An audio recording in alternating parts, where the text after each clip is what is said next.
requirements. We also want to ensure better coordination with local and county officials, but because it is currently unclear if all the appropriate local and county officials receive exemption notifications. There are 565 municipalities in the state, which all handle paperwork differently.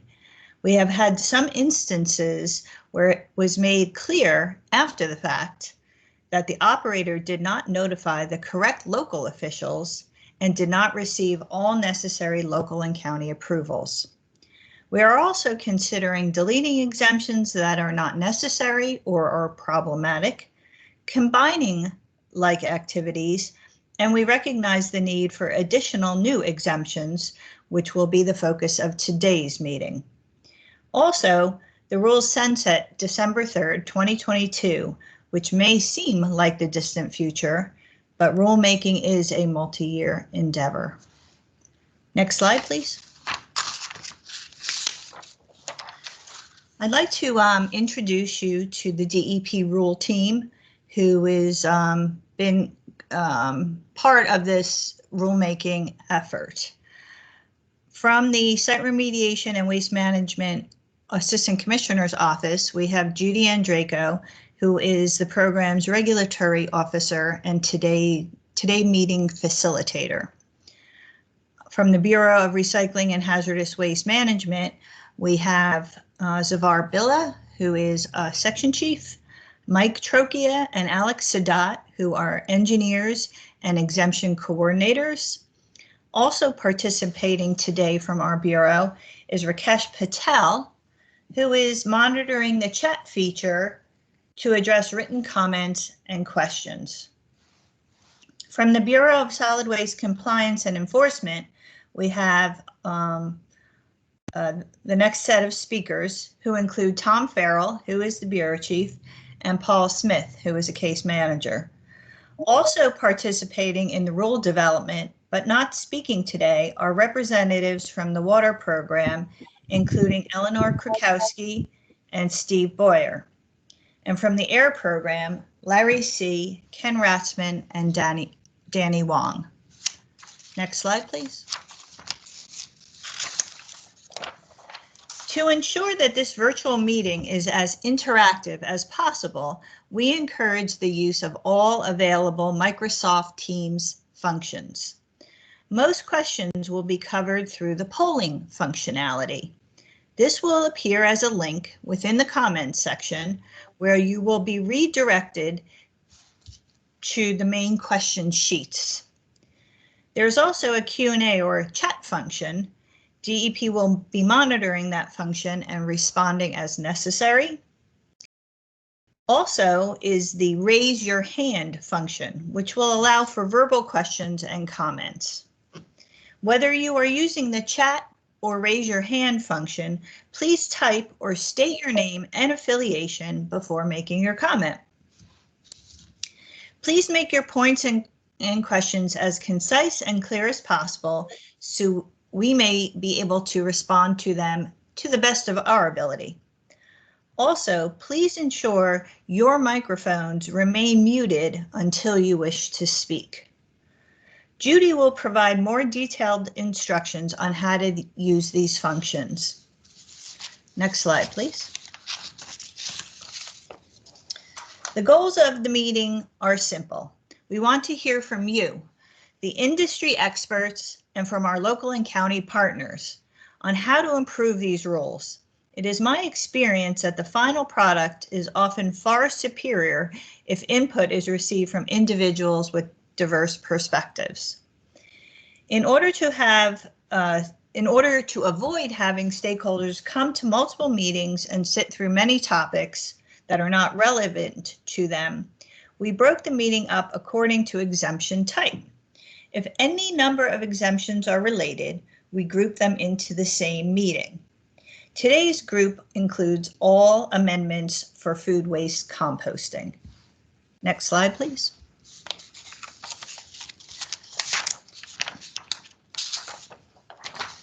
This is our agenda for today. We are considering adding an exclusion at N.J.A.C 7:26A-1.1F for microscale food waste composting.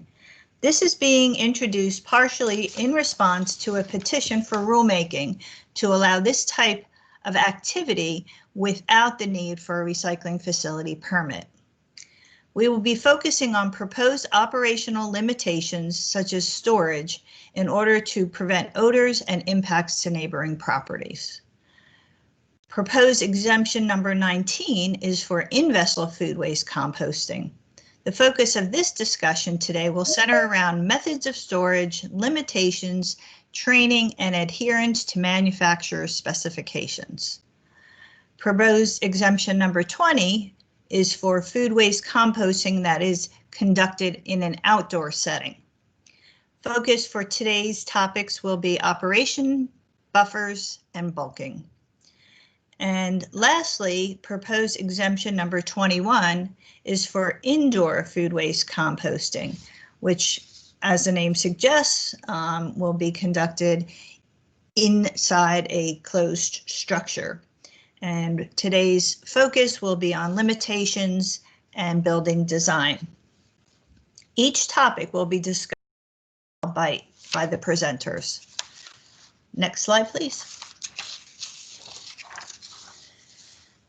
Any pictures or trade names of equipment, companies, or services should not be construed to indicate an endorsement by the DEP of any product or services derived from same. The information within this presentation is slated to facilitate discussions on various existing and potential regulatory mechanisms. No final decision regarding this information is expressed or implied. Judy will now go over the details on how to participate using the Microsoft Teams format. Judy? Thanks, Karen. Actually, I'd like to just thank everybody for attending our seminar today. Thank you for taking time out, and I just wanted to let you know that any information that you do give us is going to be very valuable, and we really appreciate it. Please keep your mics muted during the presentations. That's just a friendly reminder.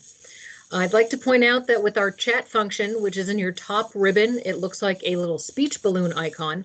If you click on that, you'll have access to the chat function. And we're going to be having our staff member Rakesh monitoring the chat throughout this throughout the multiple presentations. At this point, you would be able to type in any comments or questions throughout the presentation instead of having to unmute your microphone. There's also the raise your hand function, which is right next to the speech balloon. That's the little hand that you see up in your top ribbon. If you click on that, your hand will be raised. For example, you can see that I've just raised mine.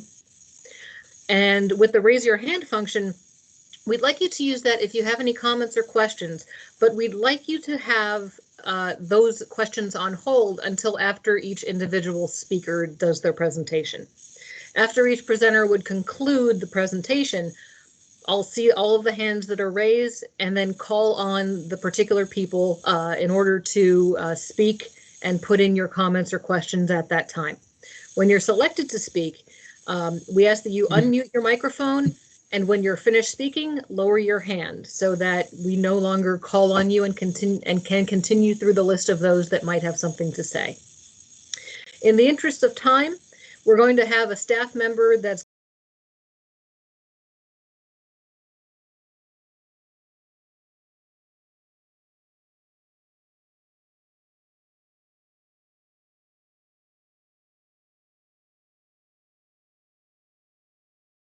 we will then wrap up the discussion and move on to the next presentation. Throughout this presentation, we're also going to be having poll questions, and they'll be showing up within your chat function. So if you leave that chat window open down the right side of your screen, you'll be able to see those poll questions come up as we go through the presentations. We're going to be keeping track of your opinions through these poll questions, and you can submit your answers to the poll questions, whether it's yes or no, or you actually type in an extended answer. You can do that by selecting an option and then clicking submit vote. When you do that, just note that you can change your vote as many times as you like. You can change the phrasing of your submission if it's not just a yes or no, and only your final choice will be recorded for our use later. Will be open for the next 24 hours. So if you're not getting a chance to provide the answer that you would want, or if you're not sure of what your answer might be, you can go back into the poll questions for the next 24 hours, change your vote, and then submit. I believe that's all I have on the Teams logistics issue. At this point, if you do have any questions, please throw them in the chat function. We have Rakesh manning that. And I'm going to forward and introduce Zafar Billah with our next topic. Off to you, Zafar. Thank you, Judy. I'm Zafar Billah. I'm a section chief in the Bureau of Recycling and Hazardous Waste Management. Today I'll be talking about a potential new micro-scale food waste composting exclusion. My presentation will try to clarify the following. First of all, what do we mean by exclusion?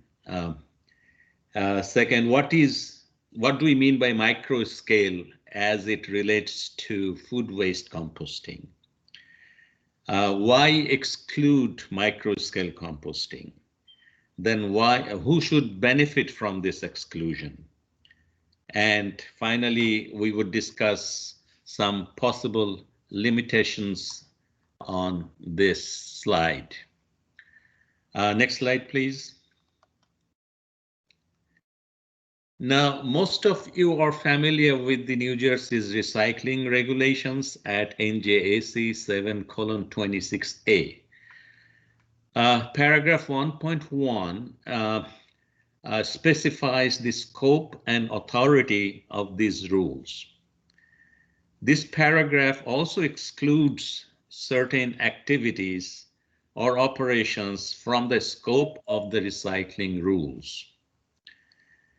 Currently, if you are familiar with the rules, 1.1e excludes composting and on-site use of farm feedstocks under certain conditions. Now, persons conducting an excluded activity or operation do not need pre-approval from the Division of Solid and Hazardous Waste, nor do they need to notify DSHW, which is our division. Next slide, please.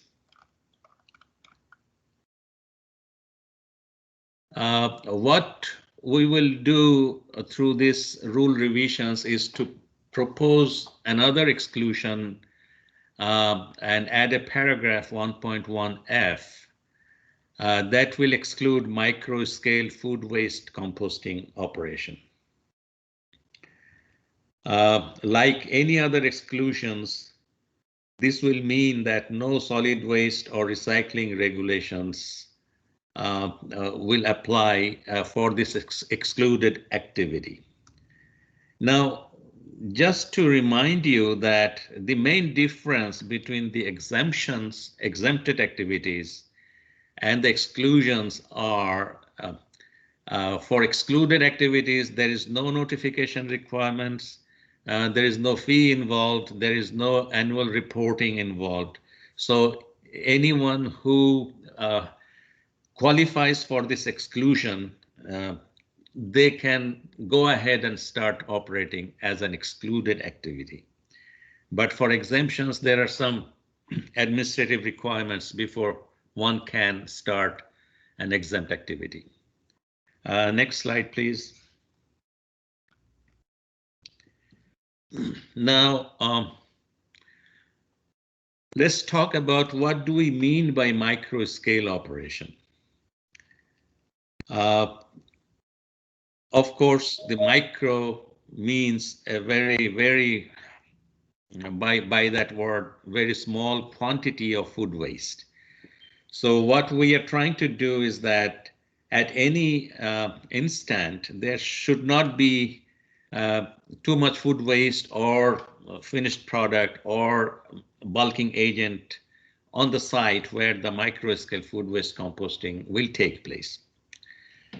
And associated with that would be a very low annual throughput capacity for these operations.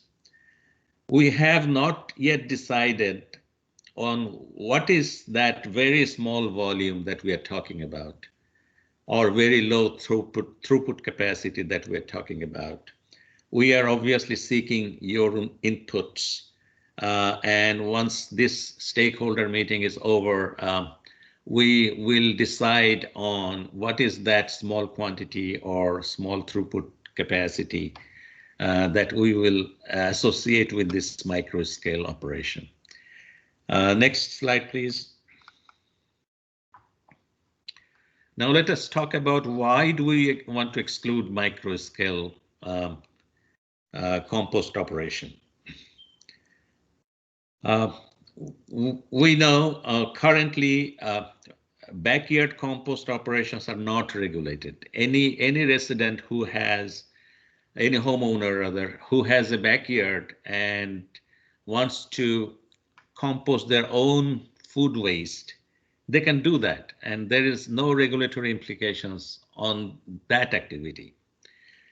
But many residences in urban or suburban communities do not have their own backyards. So by allowing such exclusion, it will encourage those residents to recycle their own food waste rather than throwing them in the trash for landfilling. They would source separate their food waste and bring it to the compost location and have it composted. And because the volume would be very small, the limited extent of operation, we think, will have minimal impact on the environment and the neighboring properties. And that's what we will need to ensure through this exclusion. Next slide, please.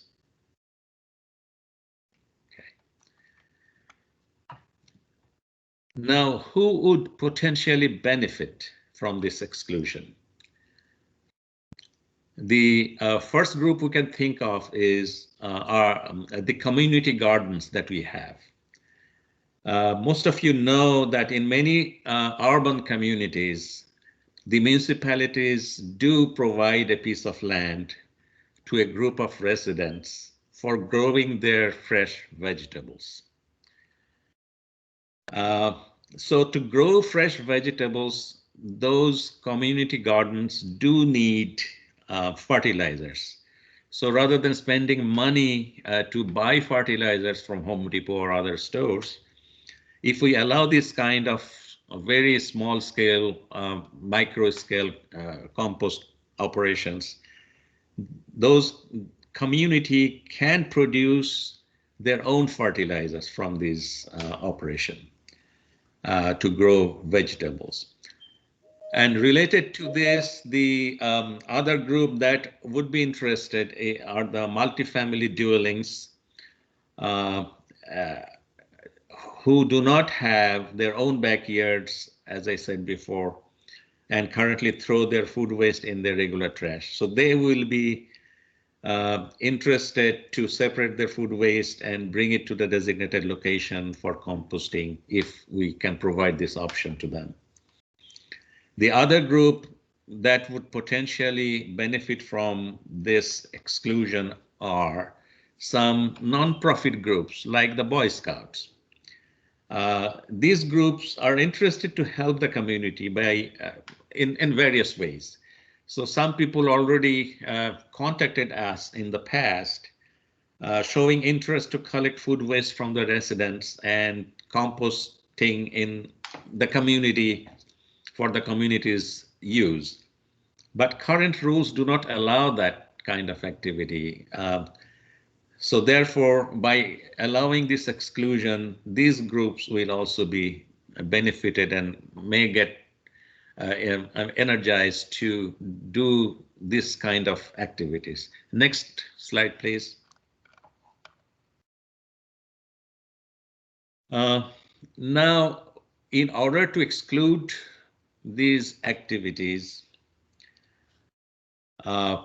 because there will be no permitting required, no notification required, we would need to ensure that it does not have adverse impact on the environment and the community. Food waste composting, as we all know, no matter how small, if not operated in a controlled manner, may create nuisance such as malodor, surface water issues, scavenging vectors, etc. So keeping those in mind, we have thought about putting in some limitations, but these are all subject to modifications, changes based on your inputs. What we thought is to allow only vegetative food waste to be composted. No meat, no dairy. The next thing would be to allow food waste generated by residents only to be composted in these locations. And the compost operation must be conducted within the community on a piece of land, and the food waste must not leave the community. Next slide, please.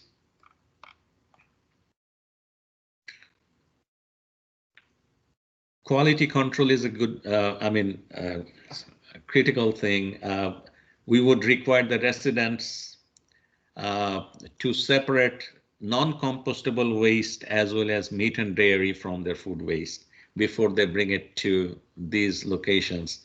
And whoever is going to be operating these locations will make sure that the residents are doing that. Otherwise, they have to do it themselves at their location. We would like some kind of record keeping just in case things go wrong. We would like to look at the records and figure out what went wrong. And we would prefer that the compost operation happens on a municipality owned land. We would be more comfortable to have a reliable partner to work with. Next slide, please.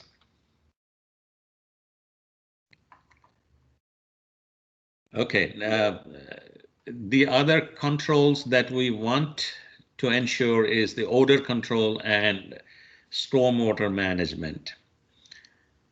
And the compost operations must be conducted within a container, ensuring, of course, aerobic environment. Next slide, please. That was the end of my presentation, but now we are going to present to you some questions. These are the poll questions that we have talked about. Please note that there are 3 questions on this slide, and most of the slides will have 3 questions. As soon as we present these slides, you will find a hyperlink to get to the poll questions and answer. When I finish reading these questions, I will look at the clock and I will allow all of you about a minute to answer all these 3 questions. These are easy, mostly yes, no answer, or pick some numbers, and some places you need to type in. But if you cannot finish your response within this 1 minute, don't worry at all. You can always come back and answer, you finish your answers. And these poll questions will be there, as it was told earlier, for 24 hours for you to respond.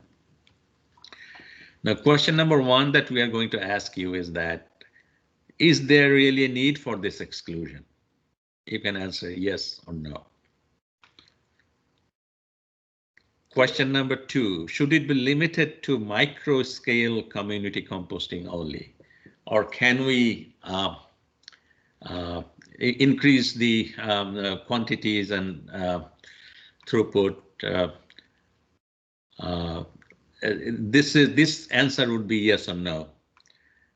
So should it be limited to micro-scale community composting? And question number 3 is, what should be the throughput limitation?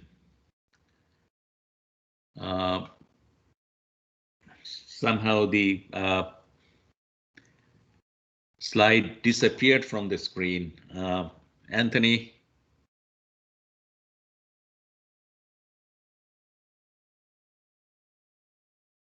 Yes, we'll just give it a second.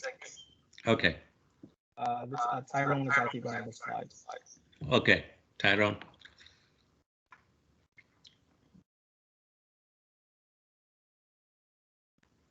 Sorry, do you see the slide? Do you see the slide now? No, I don't see the slides yet. I see your email. Okay.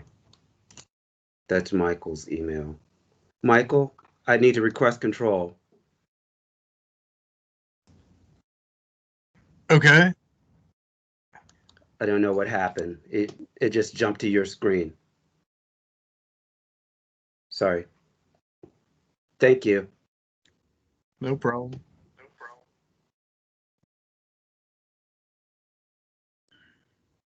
Okay, can you see it? No, it's blank.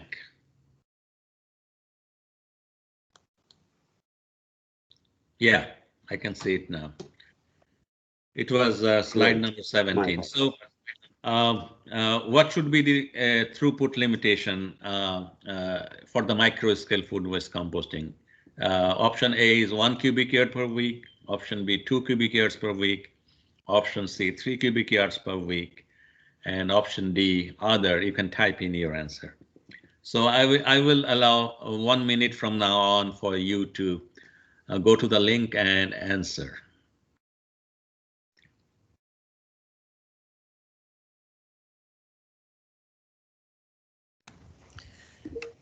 Just a reminder, the link is in the meeting chat. It was provided in the meeting chat by Anthony Teal. So you'll see his name and then you'll see the link.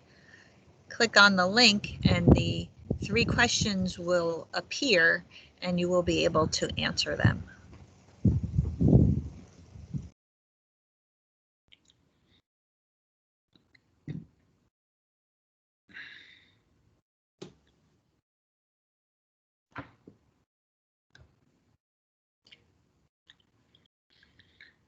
All right, we are on the next slide, next set of poll questions. Question number 4 we have is, should waste from small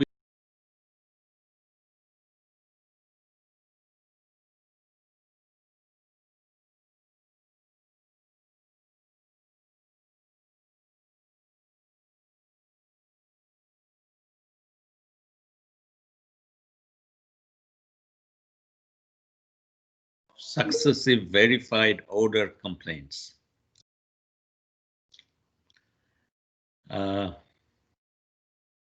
Tyrone, the slide disappeared again.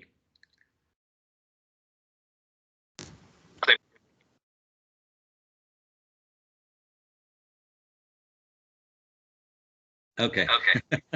All right. So let me read it again. Should the condition be added? Oh. I'm hearing echoes. Should a condition be added to shut down the operations in the event of successive verified odor complaints? Odor complaints are a major issue for our air folks. So if there are 2 successive verified odor complaints, should we shut down the facility? Answer is yes, or B is no, C other, type in. And question number 6, any other comments on this micro scale food waste composting that we have presented today? You can answer your response. You can type it in 1 minute from now.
All right, I think that's the end of my presentation.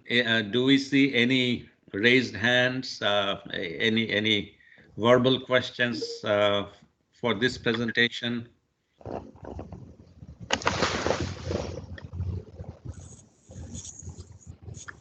Yes, one. I'll be calling on Jay from Ag Choice. Good afternoon, everyone. Can you hear Good me okay? afternoon. How are you, Jay? Very well, thank you. I'd first like to thank everybody from the DEP for putting this together. This is super, super important to hear the comments from people like myself that are in the thick of it every day. So I really, really appreciate all of you taking the time to listen to the comments and take some questions. So thank you. Great. Regarding the food waste on this micro scale, I would everybody that knows me knows that I'm not a big government guy and I am not into over-regulation, but I would just caution everybody to tread very, very lightly. And I say this because I've been working really hard for, over 15 years now to bring food waste composting, as part of the solution here to New Jersey. And I'd hate to see everybody get carried away in the excitement of being able to do it, and then all of a sudden have it turn into a giant disaster very quickly. It doesn't take but a small amount of food waste to generate some odors relatively quickly. So one of the things I think we should consider is on the scale of it as far as the volumes that we take into consideration C to N ratios. So we're going to say that they can take in, a yard or 2 cubic yards of food waste. We have to make sure that they have available on hand, ready available carbon such as leaves, bulking agents. So are the leaves and the bulking agents going to count into that volume restriction for one?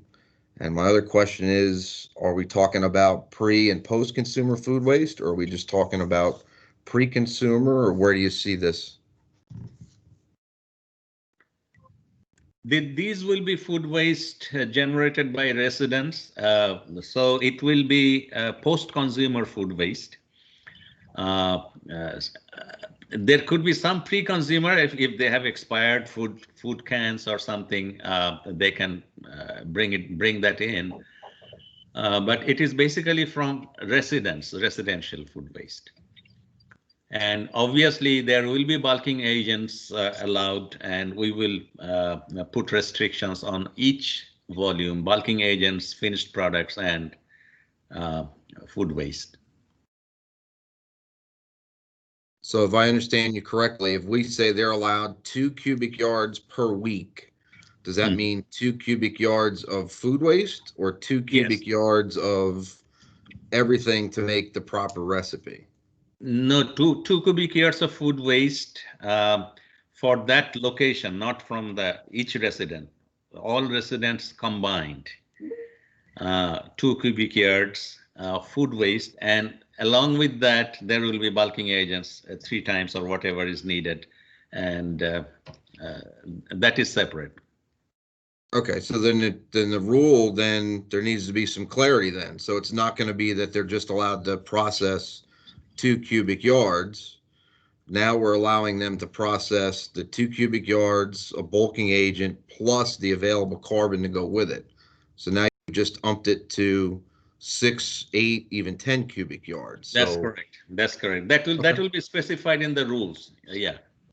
I mean, the exclusion will have all those limitations. Yes. But we are more concerned about the food waste part of it. Where should we put the limit?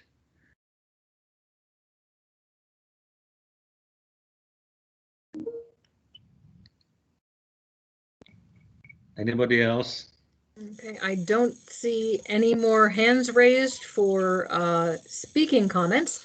Rakesh, do we have any outstanding comments in the chat function? Yes, I have one question from Matt Carmel, and his question is, would we consider local business and or organization to be within the definition of residents? Does N.J.A.C have a proposed definition of the community? I would think that residents are well defined. I mean, local businesses are not residents. That's why this question was, should we consider schools and local businesses to send their waste to these sites? No, the answer is no, we do not consider them as residential waste.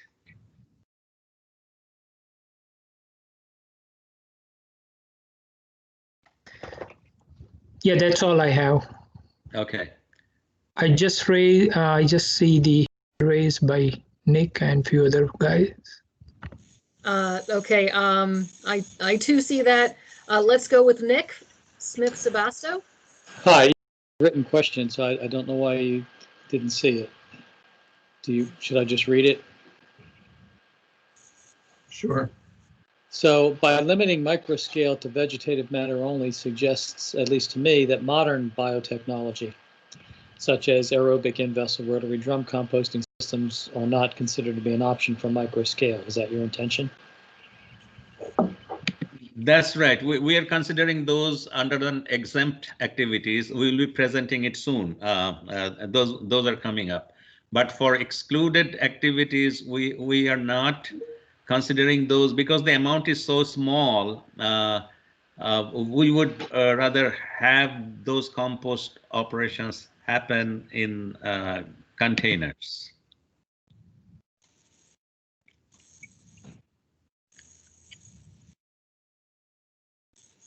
Okay, Nick, do you have anything more to add? I'll take that as a no. No. Yes, thank you. My mute delay is, I guess it's delayed with activating it. No, that answers my question. I don't agree with it, but that answers my question. Very good. No worries. And could you please put your hand back down? Now I'm going to call for George Montezuma, please. Hi all, Jorge Montezuma with Atlas Organics. So far, clarifying question. So even though this size, whatever the volume is, would be exempt from solid waste permitting, it would still have to go through local approval, and it would still have to go through air and water at the state level approval. So it doesn't really mean that if you exempt it, that tomorrow I can go ahead and build my community garden composting operation, correct? I in fact missed that. I was intending to cover that when I talked about exclusion. Exclusions that we are working on, this excludes only from the solid waste and recycling regulations. It does not exclude this operation from air, water, or other regulations. So you will need to comply with air regulations or water regulations. That's still there. And of course, the local ordinances will apply. You have to get in touch with the municipality. And if it happens on a municipality owned property, as we think it should, then the municipality will be a partner in this.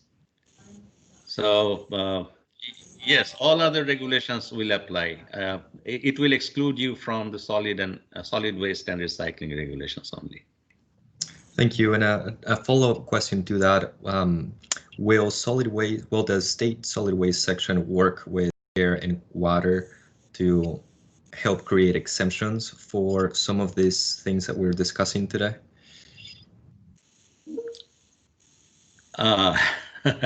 And the reason why I ask is because even though the exemptions may be created, you know, a community garden may still have to get an air permit, for example.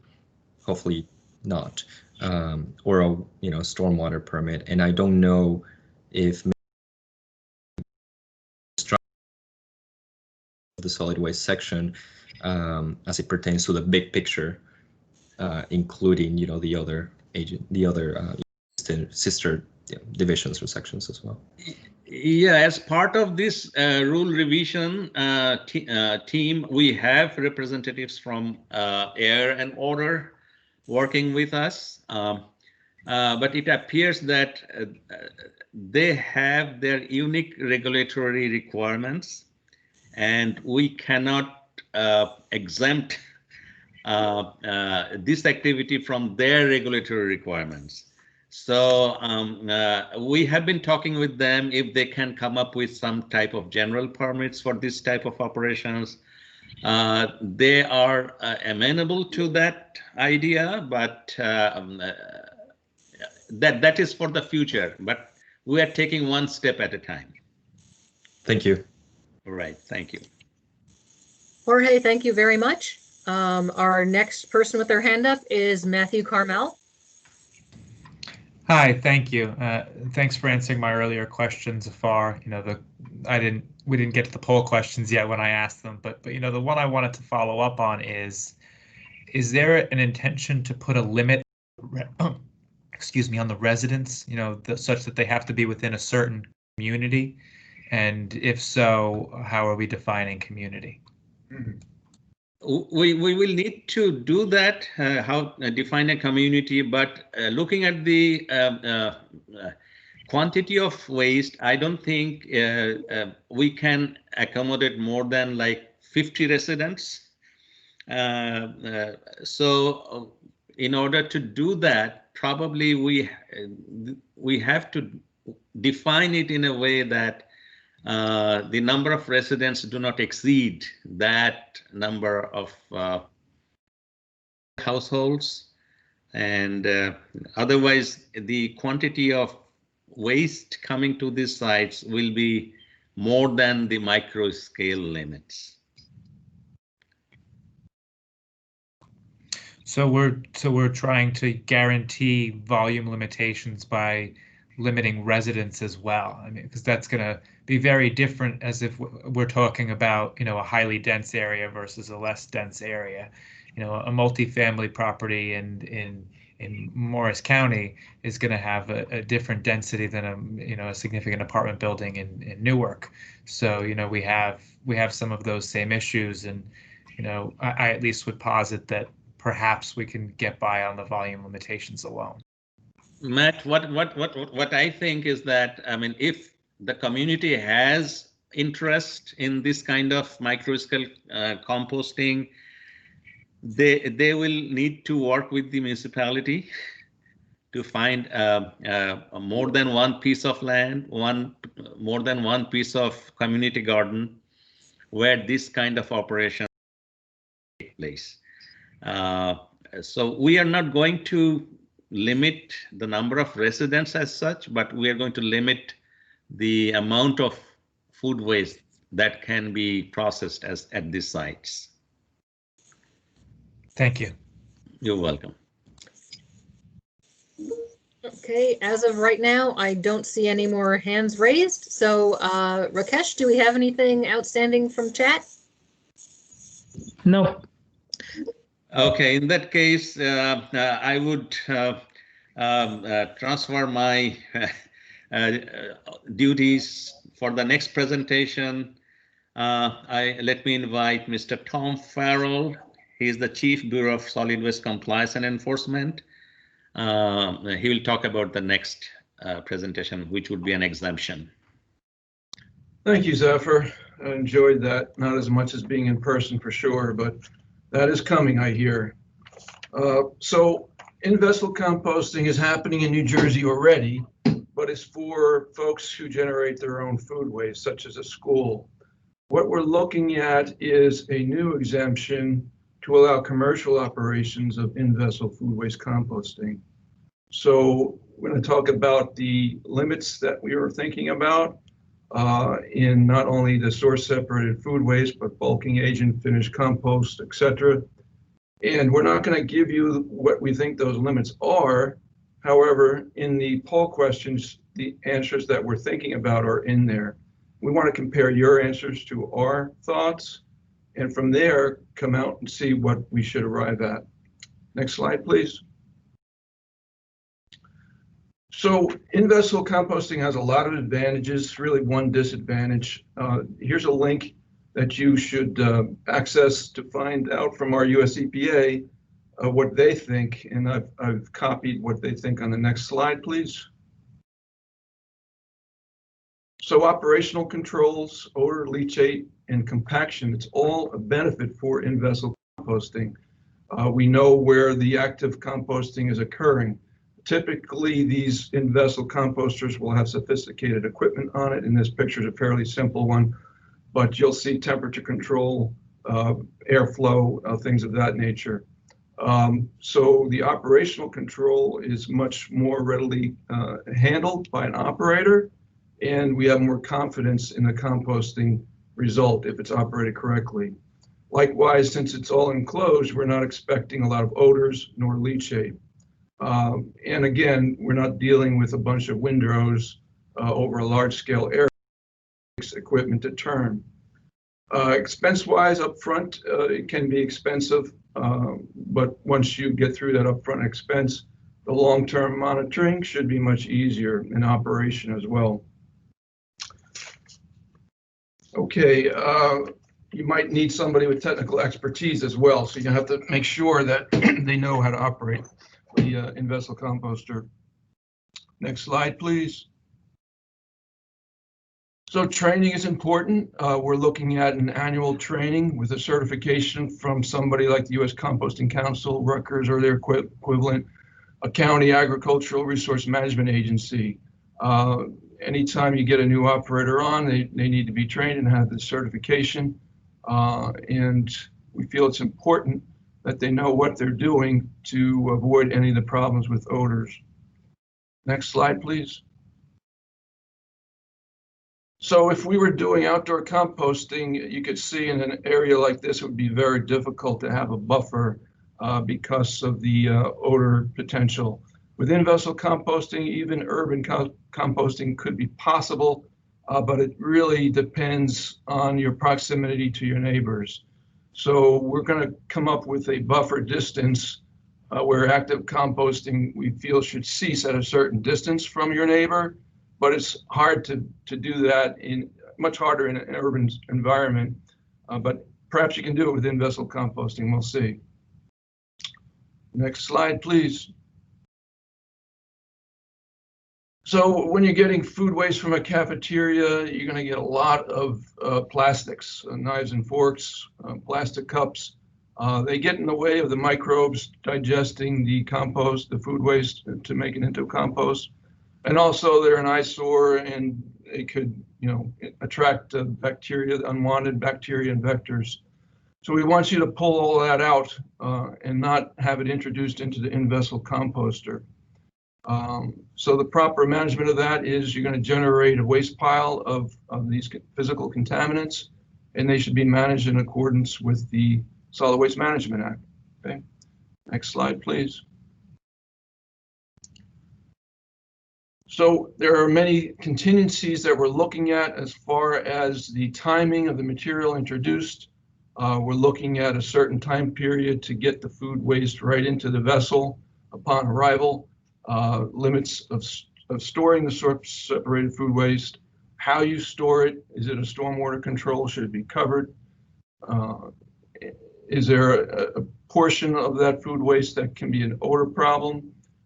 We're looking at, if you get it all into the container by the end of a day, putting it into sealed containers for a few days.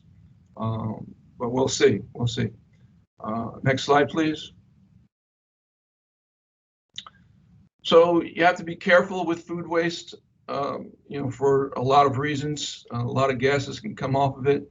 We're looking at limiting the volume coming in. We are looking at allowing meat and dairy into the in-vessel food waste composting. We feel that the odor control can be strong enough that we should be able to do that. It's been done in other states, and we have some confidence in that, but that's certainly up for debate, and we look forward with your comments on that particular issue of whether or not we should have meat and dairy. The pile heights, again, they can be problematic if it gets unwieldy, so we want to make sure that we have an appropriate amount of control. Next slide, please. So we know that about 55 degrees C for like 3 days straight, you're going to kill the pathogens. We want that documented. Now, your in-vessel composter should have a thermometer on them at all times built in, and it makes it much easier to control that. But we want you to document that with daily records. So these daily records can have quite a bit on them, not just the temperature, but there's a number of other records that we'll talk about in a minute. Next slide, please. So we're looking at bulking agent volume, finished compost volume. Although most of the pathogens are destroyed by the time you get your finished compost out there, and your bulking agent shouldn't have pathogens in it. There's still runoff concerns. There's still stormwater concerns. Total dissolved solids, total suspended solids, that type of thing. Chemical oxygen demand, biological oxygen demand, all of that. So we're working with our stormwater program to know that perhaps they're going to see a significant uptick in volume of requests for stormwater permits. As Zafar said, perhaps the general permits coming, we don't know yet. That's up to them. But they're looking at this closely and working with us closely on developing these regulations. We look forward to any comments you have with regard to stormwater protection. Next slide, please. So this is just an example of a well-kept facility. It may not be compliant with a stormwater permit because these piles are not covered, but they are nicely separated. You don't see any ruts. You don't see any water accumulation. And we'll be looking at that when we come out and visit these facilities, which we will be doing in concert with our county partners. Next slide, please. So I mentioned record keeping. You're going to have to keep them for 3 years. We want to see those records when we show up, preferably by the end of the day if you keep them in a main office somewhere. You're going to be looking at the volumes in cubic yards. We don't want to see tons because our inspectors can only really measure the cubic yards. Such things like incoming source separated food waste volume, the volume stored of that food waste, the bulking agent stored, the curing compost on site, how much of that is you have there, how much finished compost is shipped out in a year, the core vessel temperatures, a number of things. But the good part about it is we anticipate on our website an example of a daily log so that all of that information should be known to you for completing it and what to fill out. Next slide, please. We're going to admit somebody to the lobby, from the lobby, so I can read this. Okay, so I'm going to read the questions on each slide. I think there's 3 slides, and I'll give you a minute to link and answer them. And again, that you have 24 hours. If you want to answer them later on, you can do that or change your answer. So question number 7, what should the minimum buffer distance be between active composting operations and the property line? Choices are 50 feet, 150 feet, 200 feet, or other. Question 8, should dairy and meat source separated food waste be incorporated into in-vessel composting? A, yes, B, no, C, other. Type it in. So I'll count for a minute. Unfortunately, we don't have any Jeopardy music.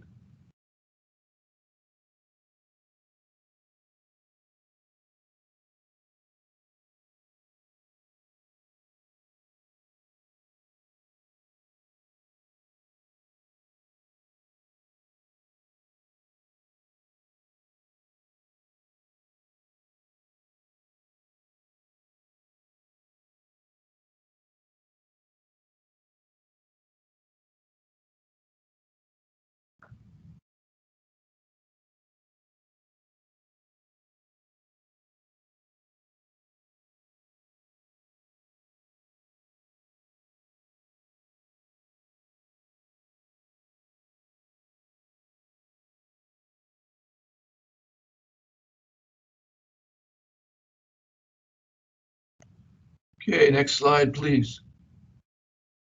Question 9, what should the volumetric limit of source separated food waste received per year be? 1,000 cubic yards, 2,000 cubic yards, 3,000 cubic yards, or other? Question 10, what should the volumetric limit of bulking agent on site be at any time? A, 1,000 cubic yards, B, 2,000 cubic yards, C, 3,000 cubic yards, or D, other? And I'll give you a minute.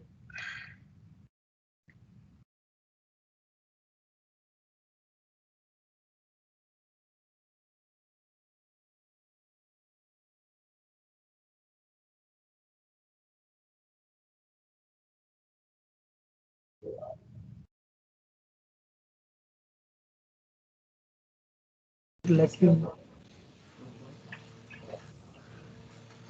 Okay. All right.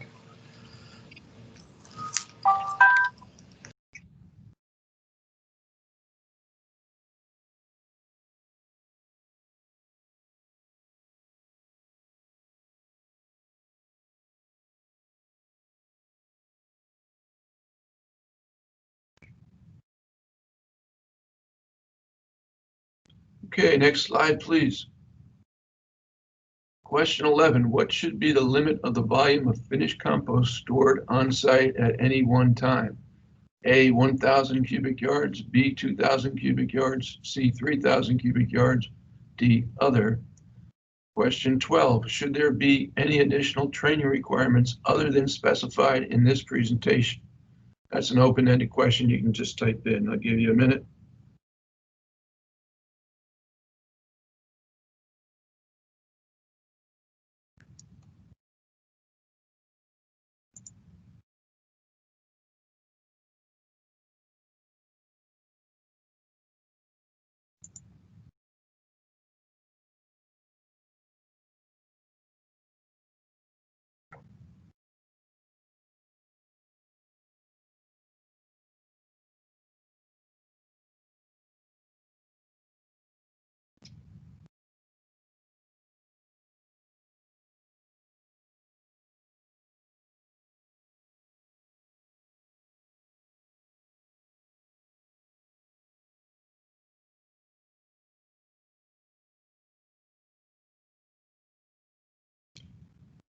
Next slide, please.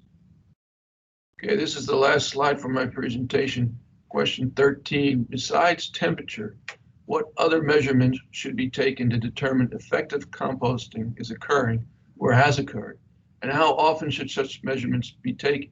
So there's a lot of considerations here. So I'll give you the full minute to answer this question. So go and answer, please.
Okay, are there any questions? At this time, if you'd like to put forth your oral questions or any discussion with participants and presenters at this point, please raise your hand. Okay, we have two. First, we have Jay from Ag Choice. So maybe I missed it, but on this in-vessel exemption, is this strictly for materials that have been generated on site? Or could this be like an operator like myself that would then take in materials from other places? You could take it from other places.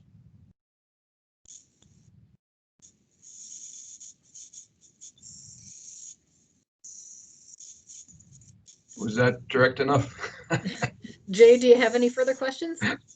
No, that definitely answers it. You know, my concern is just like everything else. When you start taking in materials from off-site, you know, it puts me at a disadvantage with a lot of these exemptions, and I'm skeptical just because I don't want to see it get out of control, which it can and will very quickly. And then this one in particular with the finished product. Like for me, I have to follow the rules for composting food waste just like they would for biosolids. You know, as far as pathogens and that kind of stuff.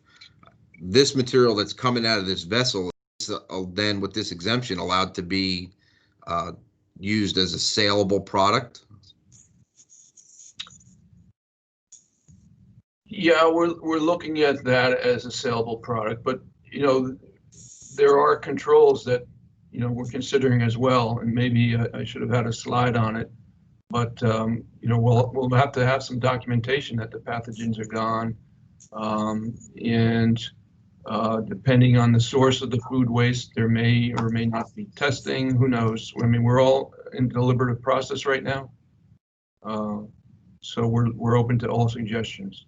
So I know Dr. Nick, and I've seen some of his test results, and you know they're quite extensive. So I guess I would, you know, defer to somebody like him on this. But if it's going to be a product that's going to be allowed for sale, I think we definitely want to see some pretty extensive testing, just like I'm required to do. Yeah, and keep in mind the volume limitation is key. So you know, we're trying to encourage recycling, but at the same time protect our permanent facilities. So it's a tight rope we're walking to try to do that. Okay, Jay, do you have any more questions? No, thank you. That was very good. All right, thank you. Next will be Nick Smith-Sebasto. Hi, okay, finally unmuted. Two things. I wanted to make sure that my written comment appeared because last time it seems like it didn't. A couple of things I wanted to contribute. I believe that we need to refine the term in-vessel food waste composting. I can think of at least 3 different, very, very different methods of composting that all describe themselves as in-vessel. So I believe it would be very beneficial if we could tighten that operational definition to clarify what exactly is meant by that so we can understand what technology is used.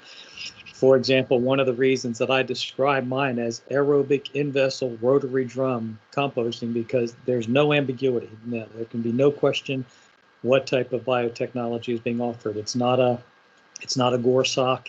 It's not a container-like garage building. It's not a 30-yard dumpster. It's very clear what this in-vessel technology is, and I believe that's important because each one of them has their own advantages, and more importantly, each one has their own disadvantages. So by having such a relaxed definition, I believe that's counterproductive. Jay's point about the testing and such, I agree that testing is critical. And if we use an example that I have intimate familiarity with in California, really the only thing the folks up there were concerned about were the human pathogens. And I believe that's frankly quite reasonable. In other words, they deferred to the composting experts to make sure it had the right CN ratio when it came out, to make sure it was mature and stable and all that kind of stuff, because none of those really have an effect on the broader society.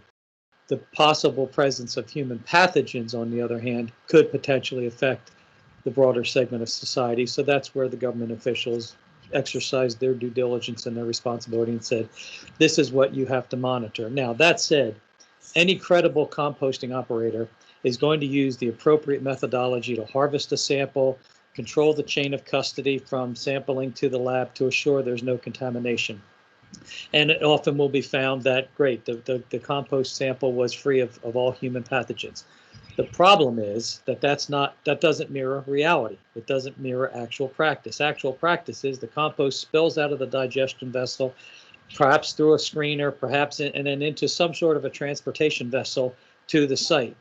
The chain of custody is irrevocably broken at that point, and at any stage that compost can become, and in fact will become, contaminated with human pathogens. So the tests, in a sense, are a little bit ridiculous because they just show a single frame of an entire motion picture and doesn't really provide a credible defense that the sample was free of contaminants by the time it got to wherever it was going, whether it's, as you said in your presentation, yes, we intend this to be potentially be sold. Well, then there's a whole chain of custody from there to the bagging operation or containerizing operation that I'm not sure we have the mechanism to absolutely control it, because at that point we're getting a level of protection of, say, pharmaceutical companies trying to produce medicinal drugs and such. That's not how composting industries work. So that's my 2 cents. Feel free to give me a penny change if you'd like. Yeah, Nick, thank you for that. So in the regularly permitted composting facility, wouldn't you have the same chain of custody problems? I mean, they do testing there, and I'm not sure, if we were to tighten up this exemption, how would that affect a permitted facility? Oh, I agree with you 100%. That's why I've been a somewhat outspoken, I don't want to say dissenter, but I've been trying to instigate a careful and critical reflection on this whole composting, this whole testing protocol, because it's, again, it's just it's a snapshot in time, and it doesn't seem to make a whole lot of sense given what we do. For example, you pull out a sample, you use appropriate protocols, it goes to the lab, it comes back pathogen free, but then when they're dumping it into the container, and I'm giving you a real world example with this. Earlier in the day, chicken manure had been hauled in the container. It was brought to pick up a load of compost, and it clearly hadn't even been rinsed at all. And then the compost was dumped in there. Well, guess what? That compost now has human pathogens in it, period. But yet the lab test would say, no, it was free of human pathogens. No, that's not the case. So how to control for that, I don't know. But that's a real world example. Well, listen, if you have, you mentioned different types of definitions for in-vessel composters. If you have information on that, please feel free to forward it to us. Sure. Well, I mean, earlier in the whole conversations and early emails, I noticed the adjective rigid was in there. That doesn't appear here now. So I don't know if that adjective was removed intentionally or it's just an oversight. But there again, rigid needs to be defined because there are several different kinds of rigid in-vessel composting systems that employ different levels of biotechnology.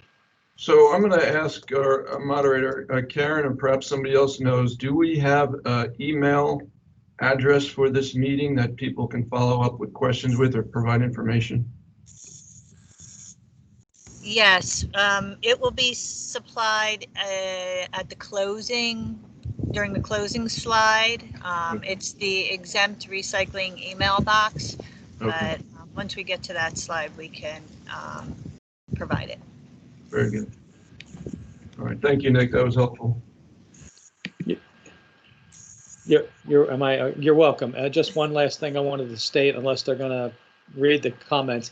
I highly encourage, well, because of the pandemic, things aren't the way they should be, but there was a time when there were 3 systems in operation here in New Jersey, which makes New Jersey one of the leaders nationwide in this regard, where they could, actual case studies of food composting operations and what could be considered an analog of a very urban dense situation. And each one of them has demonstrated that odors are not an issue and that meats, both raw and cooked, may be included in the feedstock. Now, if we ever return to normal or whatever the new normal is, where some semblance of our former lives restores, then I would encourage folks, I do encourage folks in the DEP to visit those sites. I know they've visited at least 2 of them. So there's New Jersey, there's a wealth of information here about in-vessel technologies and composting food in the state. I'll make a note of that, and I, for one, I'm very confident we'll be getting back to normal. Hi, Alex Sadat here from the Bureau of Recycling and Hazardous Waste. I'm keeping time. In the interest of time, we must move on to the next section. All right, I don't think anyone else had their hand up. I think we're ready to move forward. Great, thanks, Alex. So the next presenter will be Mike Trocchia. He's an engineer in the Bureau of Recycling and Hazardous Waste Management and works intimately with exemptions. Mike? All right. Thank you, Tom, for passing the baton on to me. So, everyone, I'm Mike Trocchia, and is the presentation okay? Went to the beginning. Yeah, could we go back to slide 35, please?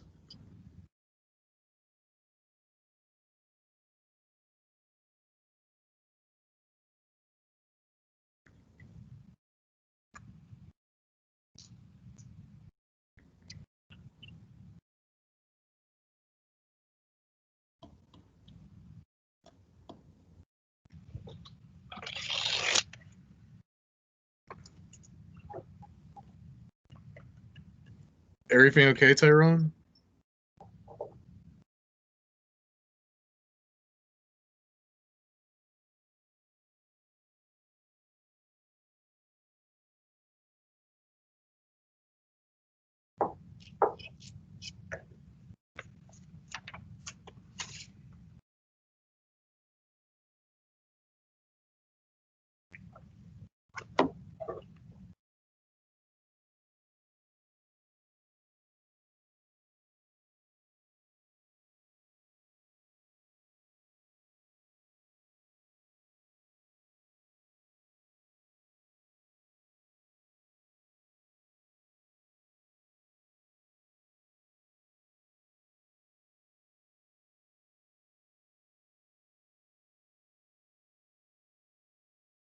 $35, yep.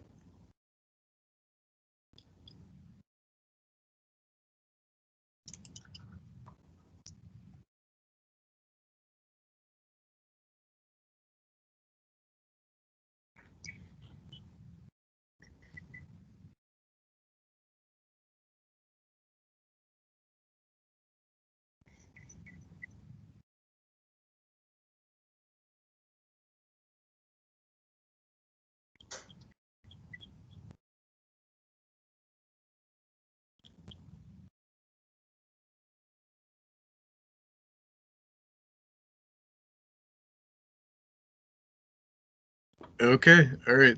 The interruption. Okay, so thank you for passing the baton, Tom. So, hi everyone. I'm Mike Trocchia, an environmental engineer with the Bureau of Recycling and Hazardous Waste Management, and I'm here to talk to you all about the new exemption that is again under consideration, much like the others, and this one is known as outdoor food waste composting. So, as with the prior speakers, please sit back, relax, and enjoy this portion of the show. So, as I just mentioned, this is a new and proposed exemption, and we need your input to truly refine this exemption before it is released with the updated rules. That being said, let's dig into the main topics for discussion today, which are the following. So, we will talk about operational requirements, bulking agents, operator training, daily records, and a few more topics. So we're actually quite excited to utilize this exemption to satisfy the needs of those entities that would like to preserve food waste composting operations outdoors and in wider spaces to meet the needs of the operations that are to be the subject of said activities. So we are here to help in any and every way that we can, so please feel free to voice your opinions or thoughts, and our moderators will get back to you as soon as possible, and at the end of my portion of the presentation, I can talk to you directly to assist. So as we discussed prior, please raise your hand with the meeting interface software, and our moderators will respond to your questions and we'll get back to you. All right, let's move on to more background information. Next slide, please. Okay, the basis behind this portion of the new and proposed food waste composting operation was to cover outdoor and large-scale types of operations. In accordance with Governor Murphy's goal to reduce greenhouse gases, our goal is to continually create rules to make his vision a reality to better the entire state of New Jersey. That being said, the outdoor composting operations are designed for wide open spaces such as farmlands, community fields, and other big pieces of land across our great state. Next, we'll talk about the latter part. Next slide, please. So this exemption is to be the smaller scale equivalent of current outdoor food waste composting operations currently taking place at Class C recycling centers across the state. It is our hope that this will continue and expand recycling across the state and allow us to reduce waste generated in the next coming years. This will bring order to another section of the potential wild west of recycling known as food waste composting, as more materials will be recycled and reused for worthwhile endeavors. Onward to more operational and related information to more clearly explain the department's points. Here we go. Next slide, please.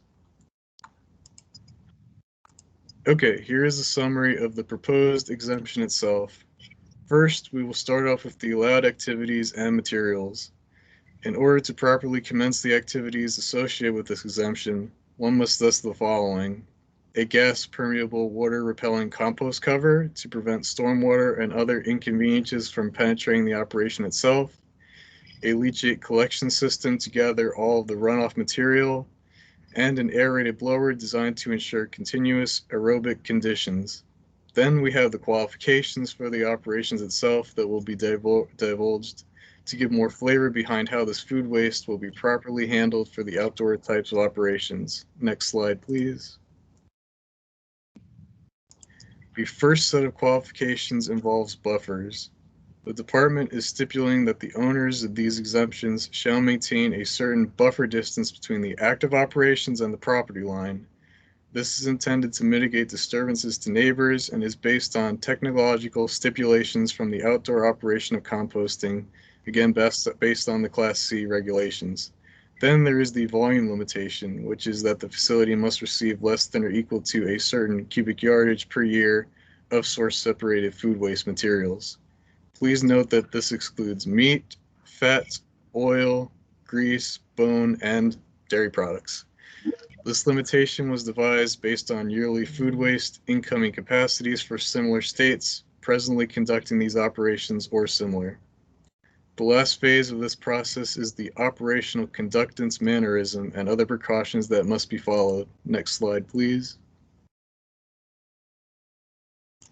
The first operational clause stipulates that the operating entities must minimize odors, contact water, fire, and wildlife scavenging activities. After all, one does not want wild animals and various other pests eating your products and taking away from your potential business opportunities, right? Then the non-compostable portion of the food waste mixture must be removed by the end of the day to prevent adverse outcomes and damages to production. The kinds of materials that fit this operation are plastics, metals, contaminants, and anything else that would otherwise ruin the food waste mixture. Lastly, these kinds of operations cannot take place in residential areas. As the name suggests, this potential exemption would be much more suitable for wide open spaces. Onward to a little bit more background information. Next slide, please. Let us further discussion on the basics, shall we? Okay. Now we will focus on the essentials that are proposed or under consideration, as we've mentioned before, to commence the outdoor food waste composting operations once again. So the piles must be less than or equal to a limitation, which will depend on the fire codes for the specific area that this operation may take place in. That being said, the fire code was one of the core factors behind why the designated height limit will be chosen. Then the bulking agent storage piles, such as the ones indicated below, are proposed to only go up to a certain quantity of material at any given time. This is in accordance with the operational capacities of the general equipment that will be utilized to conduct these operations. One must also ensure, as mentioned prior, that all runoff controls must be in place to minimize unintended and environmental harming outcomes. Furthermore, pathogen destruction must be ensured by keeping the mixture at least 55 degrees Celsius for a minimum of 3 consecutive days. This is in accordance with pathogen destruction studies and research on the subject to kill all hazardous microbial living matter and other similar substances. Now, I realize you are in the next food waste composting exemption, but it's important to emphasize as it is essential to prevent the formation of disease from arising and ruining the final product, along with mitigating the risks of other less than ideal outcomes from potentially occurring. So after pathogen destruction is properly handled and ensured, the finished volume of compost stored on site must be less than or equal to a certain quantity at any given time. Also, As with the bulking agent storage pile, this volume limitation is in accordance with equipment processing capabilities and compared on a scaled down approach with Class C facilities, which are conducting larger scale versions of these activities. Juxtaposing, let us shift to trained operators to conduct said operations and explore this subject area a little bit more. Next slide, please. So the person designated to lead the composting operations that are to be the subject of this exemption must obtain the proper certifications within 1 year of startup. The approved certifiable entities that are deemed appropriate to prepare and present the verifiable certification for this operation, that's a mouthful, are as follows: the U.S. Composting Council, county agricultural organizations, various resource management agents, Rutgers University, and a few other potentially department-approved entities. The last measure we will discuss will be more housekeeping oriented, so don't fall asleep. It's just as important as putting those mountains of leftovers into the compost pile to be reused. Next slide, please. Now we will talk about the daily records, and like I said, they're a little bit less exciting than the other topics that we've discussed, but very important to ensure that the operation is handled properly, efficiently, and effectively. So the forms will be available on the department's website when it is ready. These records must be maintained for a period of at least 3 years in an easily accessible format. This will ensure that you are prepared to deal with any and all situations that arise and will allow our enforcement coworkers to conduct their normal inspections properly. Looking at the records themselves, they should include the following. That includes incoming material totals, finished compost on site, and quantities of finished compost shipped. These quantities should be reported in cubic yards for ease, as Tom mentioned before. And lastly, the core mixture temperature needs to be recorded, as that feeds into the proper pathogen destruction clause we mentioned as well. Okay, now let's move on to probably one of the main reasons you're here, to answer some questions to help us refine and improve this exemption. Next slide, please. Okay, it's time for the first round of questions. So before we get into details, as we've done with the prior questions, I just want to reemphasize that all 3 of these questions should pop up in the poll questions screen via a link in the chat functionality and should be ready and waiting for you all to answer as you please. As always, you will have 1 minute in total to answer all 3 of these questions on the slide, and this will carry on for the next 3 slides as well. Also, the last housekeeping measure to mention, these questions should be available for the next 24 hours after the presentation, and an email should follow with more details so you can easily access and answer the questions. So please don't worry. You'll be able to answer them when you're ready. Okay, the first question for the set is, what would be an appropriate buffer distance? Your choices are A, 50 feet, B, 75 feet, C, 100 feet, or D, a typed in quantity that you decide. Or if the polling feature allows, you may be able to select multiple options for some of these choices. Either way, again, please click on the link to find the choices that coincide with this question. Okay, the next question is, should the buffer distance vary depending on zoning? Your options are A, yes, B, no, or C, your own custom answer. The final question for the slide is, what would be appropriate volume limitations for incoming materials per year? Your options are A, 2,000 cubic yards per year, B, 4,000 cubic yards per year, C, 6,000 cubic yards per year, or D, your own custom choice. Wait, I'll give you all a minute to answer this.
All right, it's been approximately 1 minute, so we will move on. Next slide, please. Okay, now we enter into the second round of questions. Brace yourselves because here we go. All right, this set will be broken up into 3 parts and is focused on the active compost, bulking agent, and curing piles. So the first question for this set is, what should the pile height limitation be for the active compost pile? Your choices are A, 4 feet, B, 6 feet, C, 8 feet, or D, other alternatives. The next question is, what should the pile height limitation be for the bulking agent pile? Your choices are A, 10 feet, B, 15 feet, C, 20 feet, or D, other options. And the final question for the slide is, what should the pile height limitation be for the curing piles? Your choices are A, 10 feet, B, 15 feet, C, 20 feet, or D, other choices. And I will give you a minute starting now. And please be aware that the local fire codes will play a very large part in determining the limitations that are to be the subject of this exemption.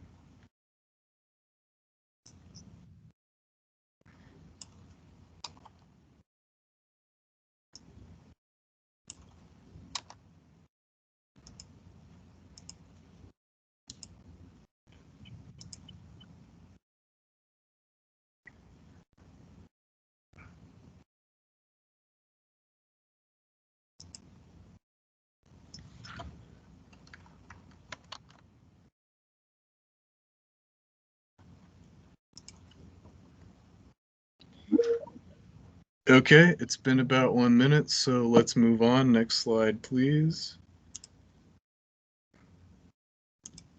All right, so now we enter into the third round of questions.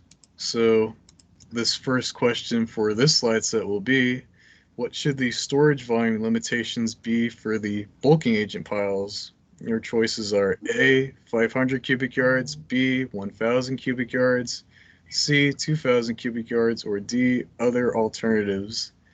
The next question for this slide is, what should the storage volume limitations be for the finished compost pile?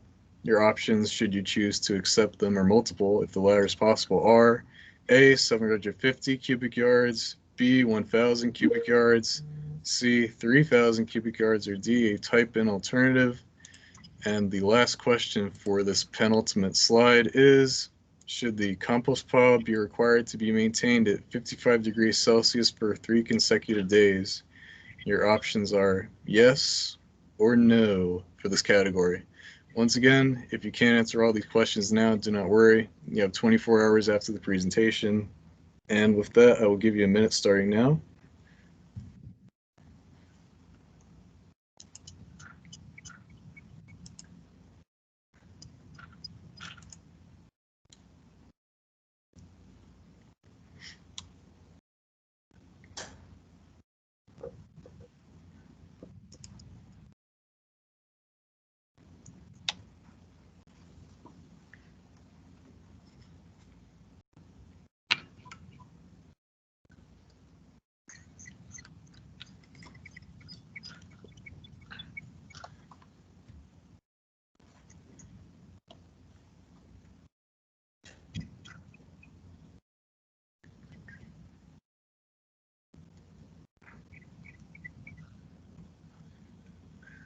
All right, it's been roughly 1 minute, so we will move on to the last slide for my section.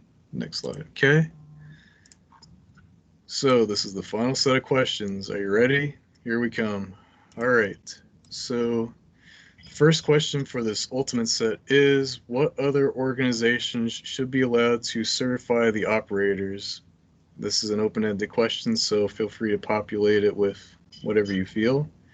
The next question is, when should operators recertify? Your options are A, every year, B, every 3 years, C, every 5 years, or D, please express your thoughts here, and this is an open-ended option. And the final question for my slide in this part of the presentation is, are there any additional items to include in daily records? Your selection is open-ended, like the first question for the slide in option D, so please take your time and write whatever you feel would answer this question properly. And last time I'll say this, I promise, but after this presentation, these questions will be available for 24 hours. Your minute starts about now.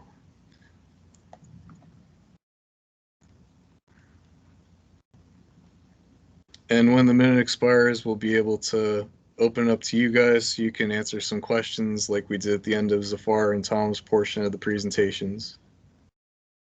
You got it, Mike. Thanks.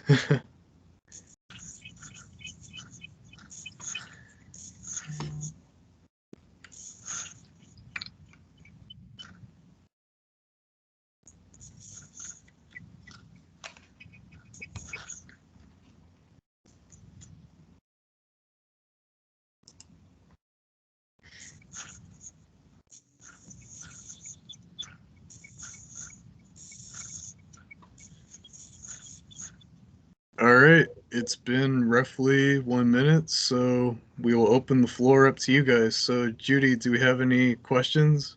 So far, we have one. I'm going to call on Jay Mag twice. Okay, go ahead, Jay. Hello again. I can't believe that I'm going to say this out loud, so everybody better write this down. But I think this exemption should be scrapped now because this is just leading to nothing but problems. When I first started, I was running a much smaller turner, running much smaller rows, doing much lower volumes.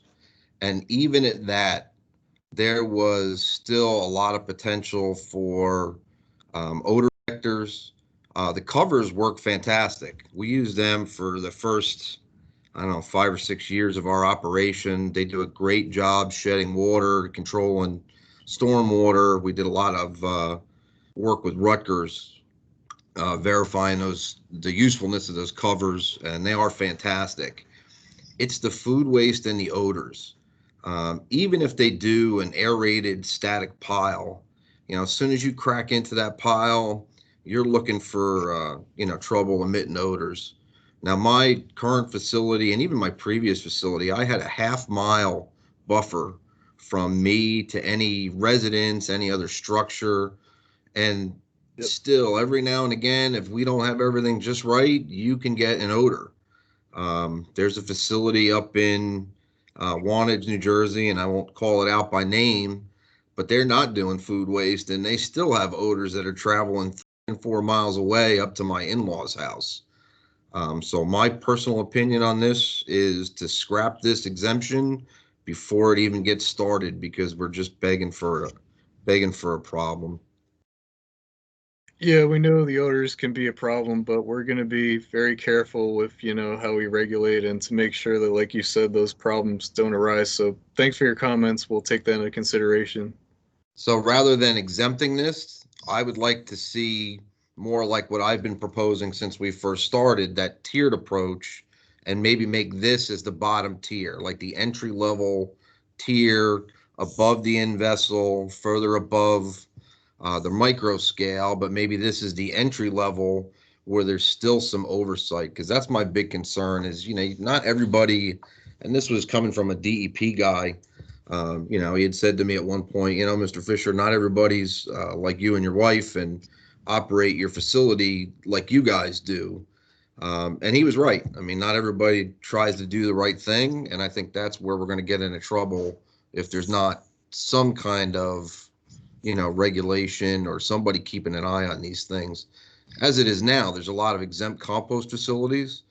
And I could rattle off a bunch right now that are taking in way more material than they're supposed to. They're taking in material that's like a tea leaf waste that to me falls under food waste. So, when you start getting into these exemptions, there's a lot of people that take advantage of that. Right, yeah, we like your mention of the tiered approach. That could be useful, and we'll be considering that in the future before we implement this. Don't worry. Okay, All right, thanks, Jay. I was going to say, Jay, do you have anything else?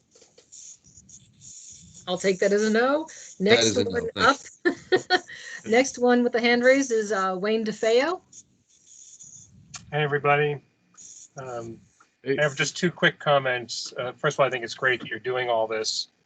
And I'm really impressed by the amount of input y'all are requesting. Not that I haven't had head-to-head debates with all of you, but this is the right approach and you should be commended for it. Two quick things. One is this concept of an arbitrary standard on distance and buffers. The buffers are not going to stop odor 50 feet, 100 feet, 1,000 feet. It almost it becomes superfluous.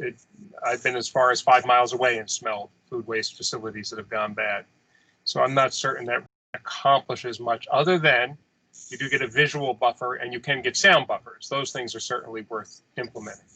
The only second point is that I'm not certain throwing this out is necessarily right, but I do agree the concept of exemptions and the whole exemption concept, even in vegetative waste, has caused nothing but confusion and issues with the regulated community and with the sites themselves.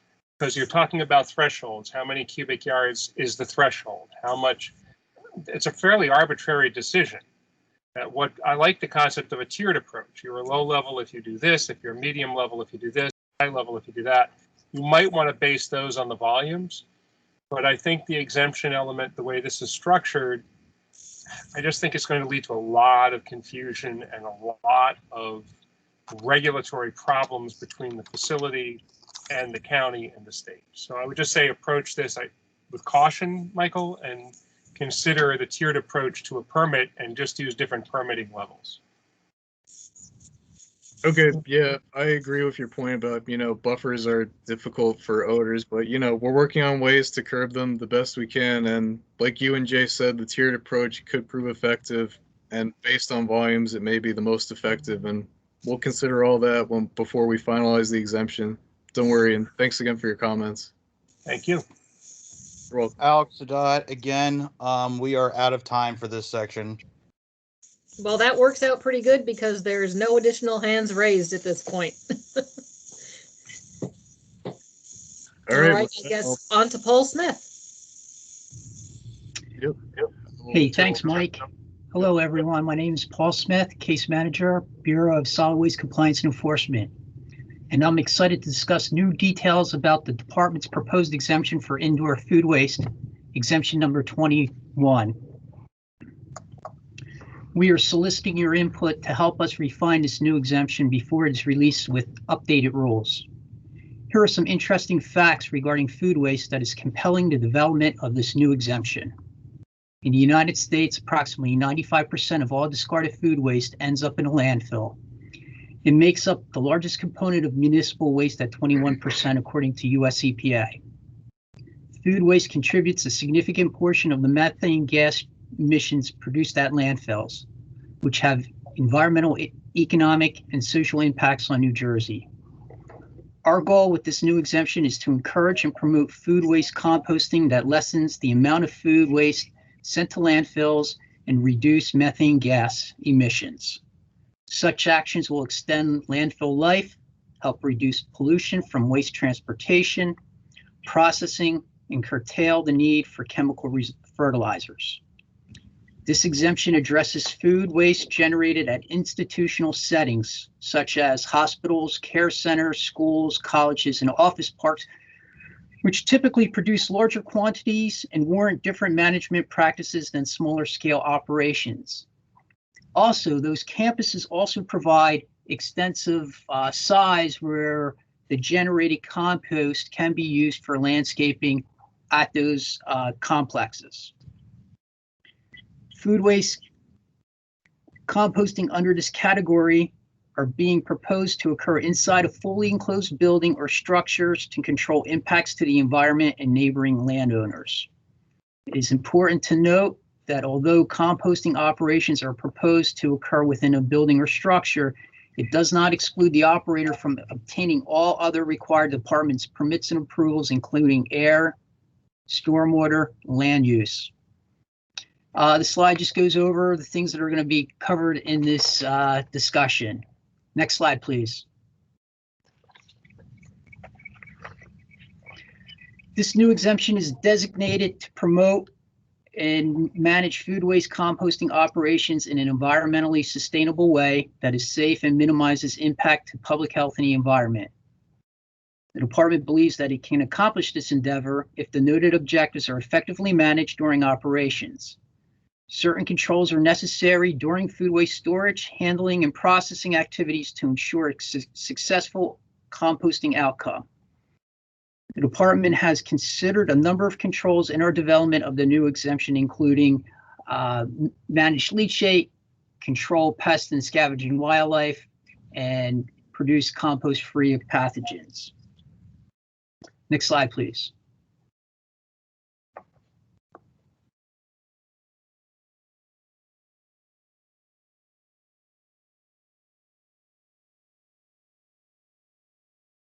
Now we'll focus on essentials that are proposed or under consider for indoor food waste composting operations. All food waste handling and processing is to occur inside a fully enclosed building or structure to accomplish the objectives detailed in the previous slides.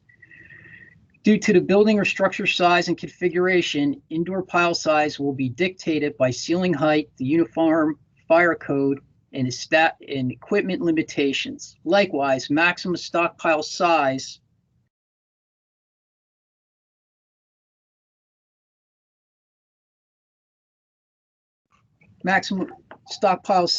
capacity limits are being set for both food waste and bulking agent. This is necessary to prevent an oversupply of materials that may result in unwanted conditions and to eliminate the need for any special processing equipment. It also ensures that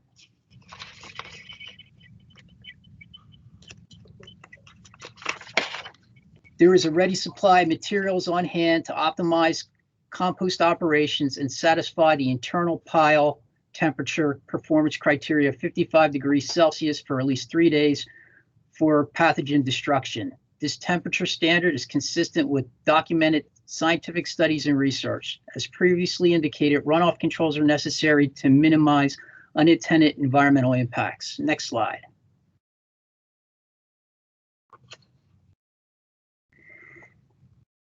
Capacity limits are being set for food waste throughput, bulking agents, and finished compost storage. The department seeks your input in developing reasonable capacity limits for stored materials on site to promote effective management and to prevent negative environmental impacts potentially resulting from stormwater runoff, dust, or other unwanted conditions.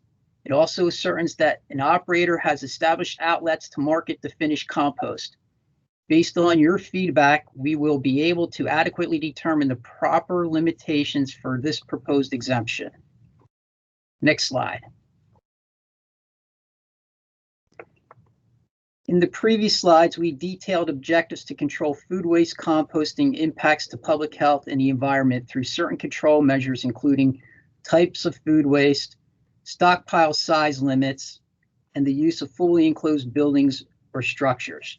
To augment and complement these controls, essential design criteria are also proposed to further manage leachate, odors, and dust associated with handling, storage, and compost processing activities. Again, this exemption does not preclude the operator from obtaining all other required permits and approvals from the department's programs prior to operation. The building used for composting operations will need to meet the following elements. So impermeable floors that are sloped, leachate collection system, interior air ventilation systems. Again, more controls than a lot of the other composting operations we talked about in the previous presentations. Next slide.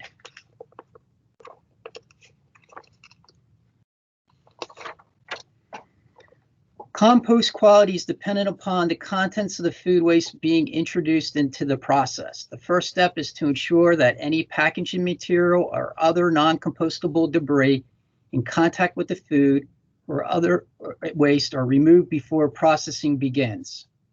An adequate buffer zone is necessary to minimize impacts to adjacent property owners and the surrounding community stemming from operational noise, odors, dust, etc.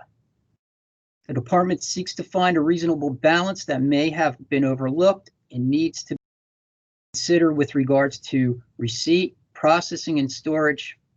Our main points summarized are the operations must be limited to source separated food, free of non-compostable materials, and timely mixture into the active compost pile.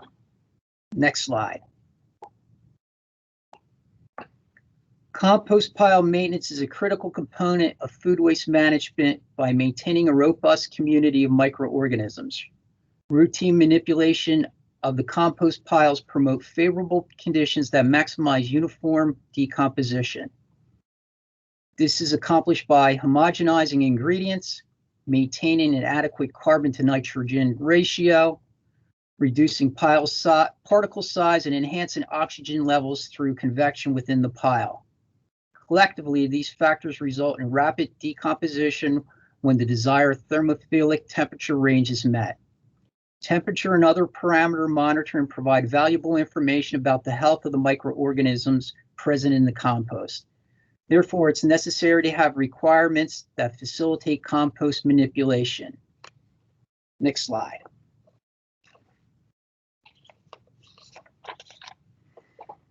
Bulking agents are an important component of the food waste compost process, but do not require the same level of management and controls as putrescible food waste.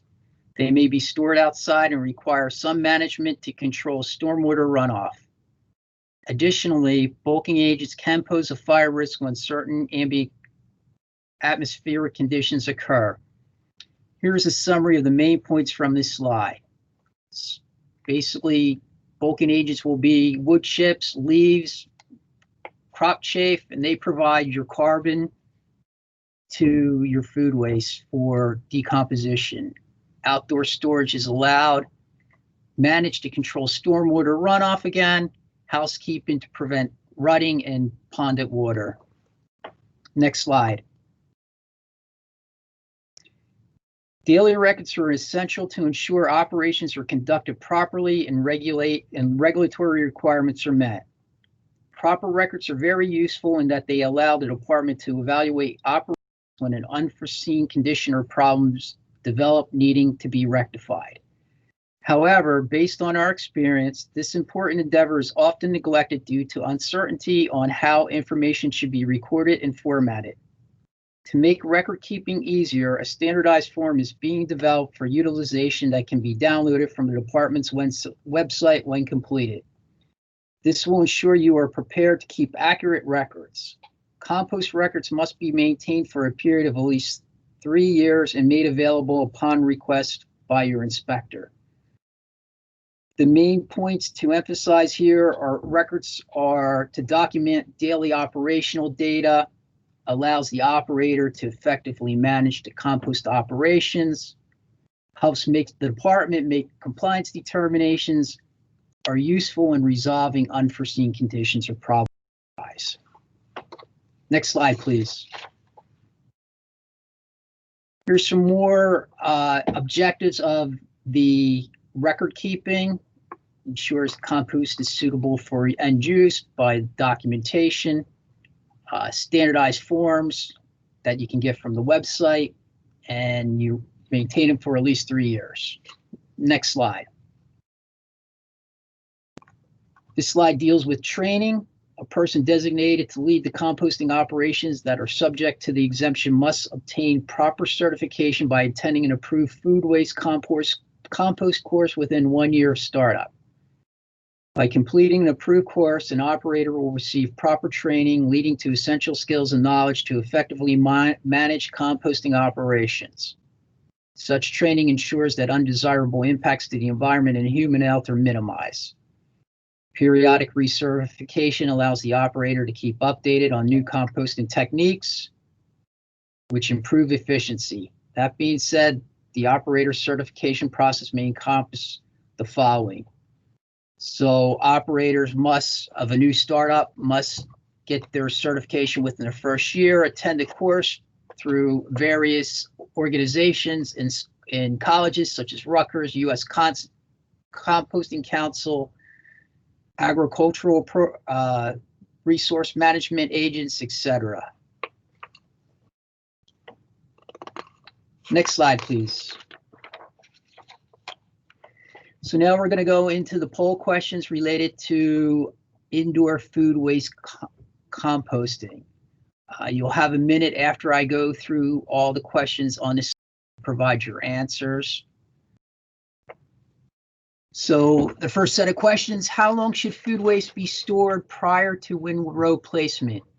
Answers are immediately, within 24 hours, within 48 hours, other. Type in your response.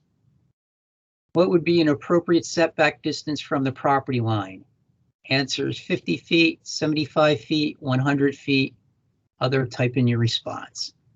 And the third question is, what would be an appropriate on-site storage volume of finished compost be? 5,000 cubic yards, 7,500 cubic yards, 10,000 cubic yards, other. Type in your response. I'll give you a minute to provide your responses to the questions.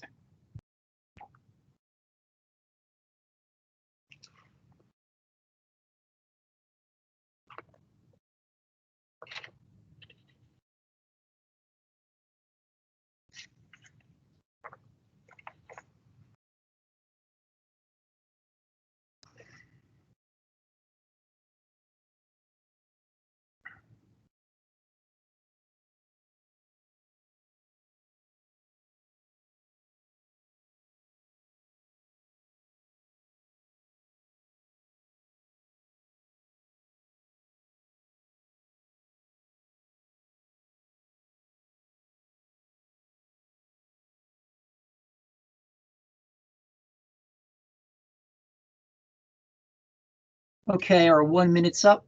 Next slide, please. Here's the next set of questions for our audience. What should the maximum limitation amount be for bulking agent material storage? 5,000 cubic yards, 7,500 cubic yards, 10,000 cubic yards, other. Type in. What should the maximum throughput capacity be per year? 2,500 cubic yards, 5,000 cubic yards, 10,000 cubic yards, other. Type in your response. I'll give you a minute to provide your responses.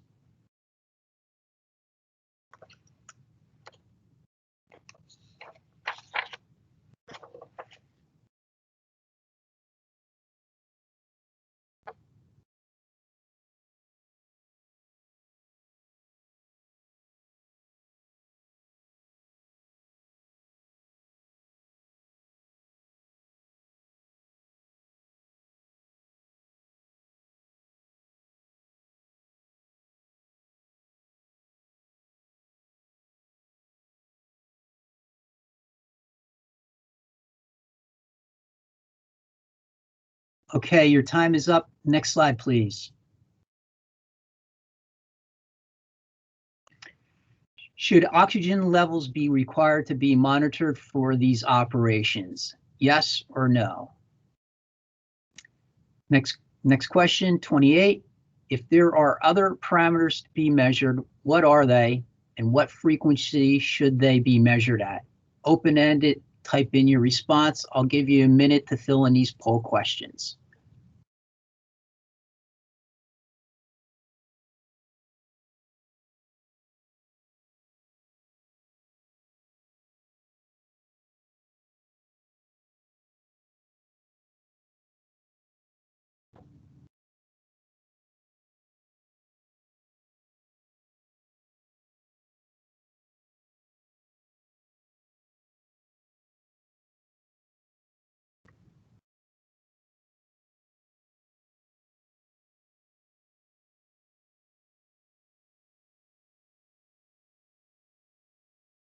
Okay, time's up.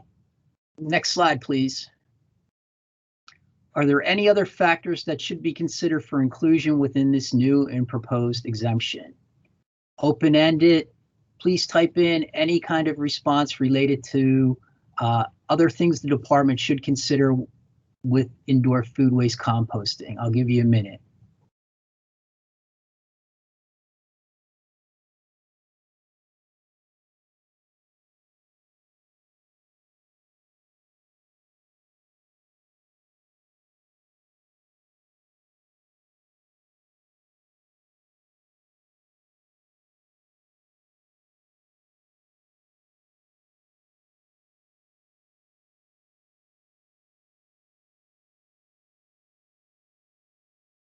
Okay, time.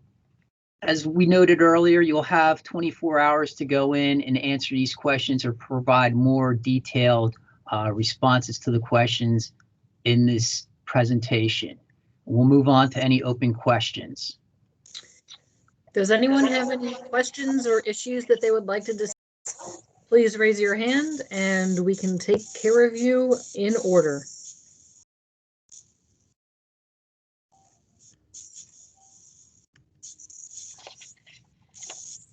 Okay, our first person asking a question is Jay from Ag Choice. I know I'm going to sound like the broken record and everybody's probably sick of hearing me, but again, I think this is another area where this needs to be part of that tiered approach, something that needs to be regulated for the same reasons as the other ones. You just, when you start getting up into these larger volumes, even though it's a small volume, I give an example. I've got a product that I take now where I get not even a quarter of a ton. And as it's coming in, it's such an odorous product, you can smell it on the truck before it's even gotten out of the container. So again, I think if we just leave this as an exemption that without the oversight that we're asking for troubles, and then it just makes all of us look bad. So I would defer again, make this part of the tiered approach. And that's a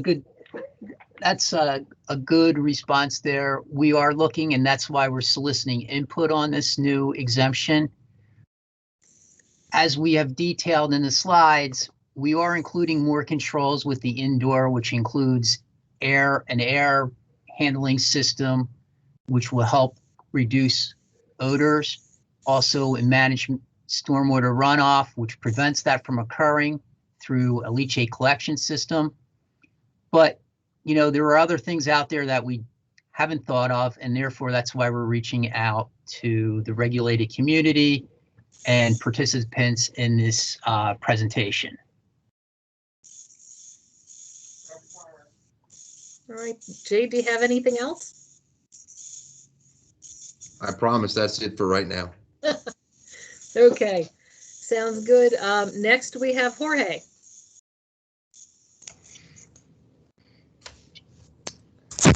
Jorge, are you there? Hi, yes. You Thank you. I just want to echo, you know, Jay's comments and a few others that have added comments on the chat in terms of looking at this on a volume-based system. There are a lot of potential issues that could happen even if you fully enclose it. You know, in my opinion, from what I've seen, I've visited, I think, over 80 composting operations in the US and in other places. And I've visited fully enclosed operations that you can smell from far away. I've visited, you know, just roof-only operations that you cannot smell, both for biosolids and other feedstocks as well. So I would highly encourage the EP to look into volume-based versus just technology or what it visually looks like, because in my opinion, it really matters. Not only the technology is not the only thing that matters, it's also the way that an operation is run and the amount of material that's going to be moving through the process itself. We recognize those items here, and that's why we are seeking input with regards to throughput, storage capacity limits for this, also the control mechanisms to produce a better outcome and to control impacts related to food waste composting should it go into the anaerobic process. Sorry, could you... Just to reiterate here, Jorge, all these exemptions are volume-based. And that's what we're trying to determine, what volume we should set the limit at. So usually the exempt activities are low volume. Don't confuse it with the regular compost operations with high volume turnouts. Yeah, no, definitely. Could you, sorry, you mentioned anaerobic? Well, we're trying to prevent that from occurring by manipulation of the compost to keep it well oxygenate it so we don't go over into an anaerobic situation. Definitely. Okay. Thank you. That's all I have. Thanks. All right, thank you. Anyone else? All right, Rakesh, do we have anything outstanding in the chat console? No, we don't. All right. Oh, we have one more hand raised from Lauren. Hi, this is Lauren Lastimosa from Unwaste. I was just wondering if it might be probable to consider the idea of a transfer station under these exemptions in the event that maybe it could be doubled with any of these 4 exemptions, that at the point that they reach max capacity, that the excess amount could be transferred then to a certified Class C recycling facility. Just something to propose and take into consideration. Are you talking about food waste transfer operation? Yes.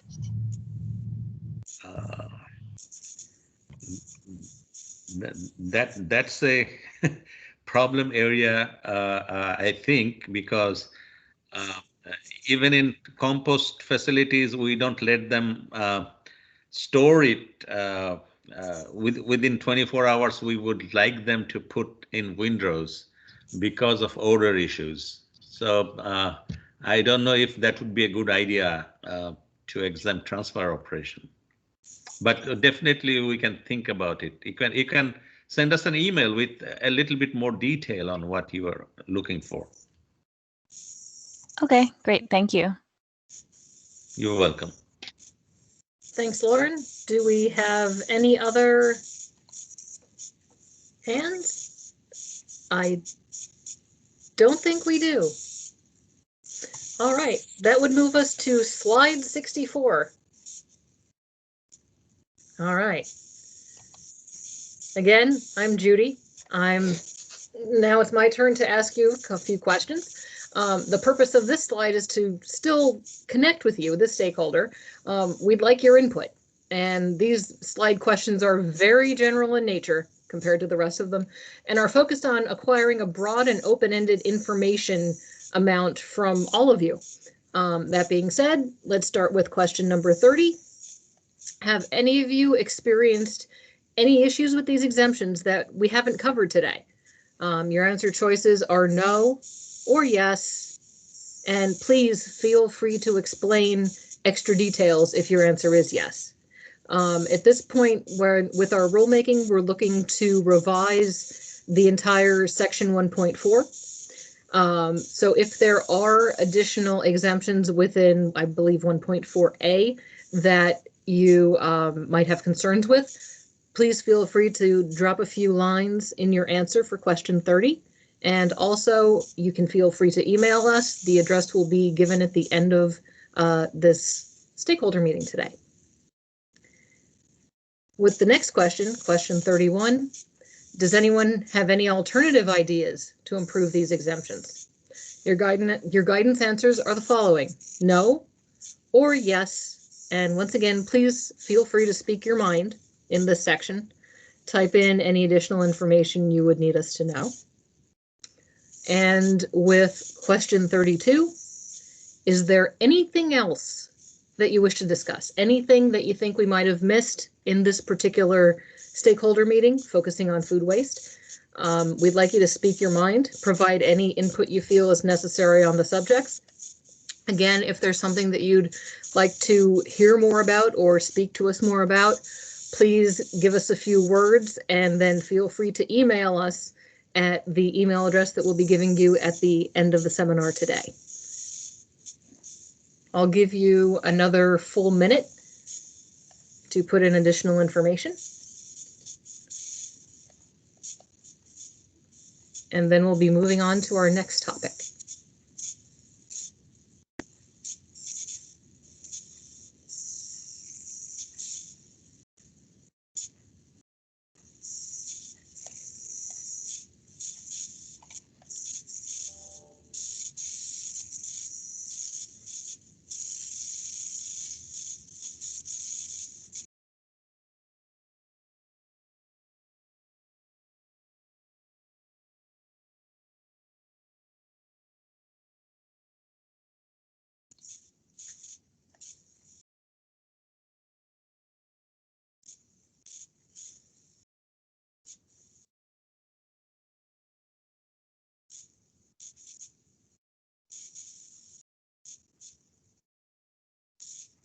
All right, we've gone through about an extra minute. Sorry, we don't have any Jeopardy music, as was stated earlier in the presentation. You've really got to work on that background. As of right now, I'd like to move on to the next slide. We've noticed that record keeping has been a bit of a problem for some exemptions. So within the rules, we're considering requiring record keeping for a better enforceability of exemptions, and so that all parties involved can basically keep track of any exemptions that are taken. For an exemption that you're still using it, because some of the exemptions that are active today extended all the way back to 1992. And we'd really like to update our database and records with regard to what's going on. There might be exemptions that were taken in, say, the year 2000. They might have only been used until 2003. And we don't have a way to track that they're no longer being used. And that's also important information for municipalities and counties to know too, because of the approvals that might be necessary for those exemptions. Our record keeping initiatives, we're hoping, would be coming in the form of daily logs kept on site, electronic record bookings, certain trackers, and other means. From this, we hope that organization, operational management, and enforceability will be a benefit and an improvement for keeping track of exemptions. This requirement, we would hope, would extend to all exemptions. It would not be selective. It would be for all of those that would be taken pursuant to 1.4a. Next slide, please. Also within this whole presentation today, we didn't specifically discuss best management practices, BMPs, but they're an overarching theme through rules and our recommended rule changes for exemptions. Our overarching focus is to incorporate how best to manage the materials that are exempted. We want to make sure that they're most protective of human health and the environment. Next slide, please. Next, I'd like to talk about additional changes that we would like to propose in 1.4b. They would be the general requirements for all exemptions. We're looking to prevent claims for multiple exemptions of certain types to make sure that exemption holders don't circumvent the recycling rules.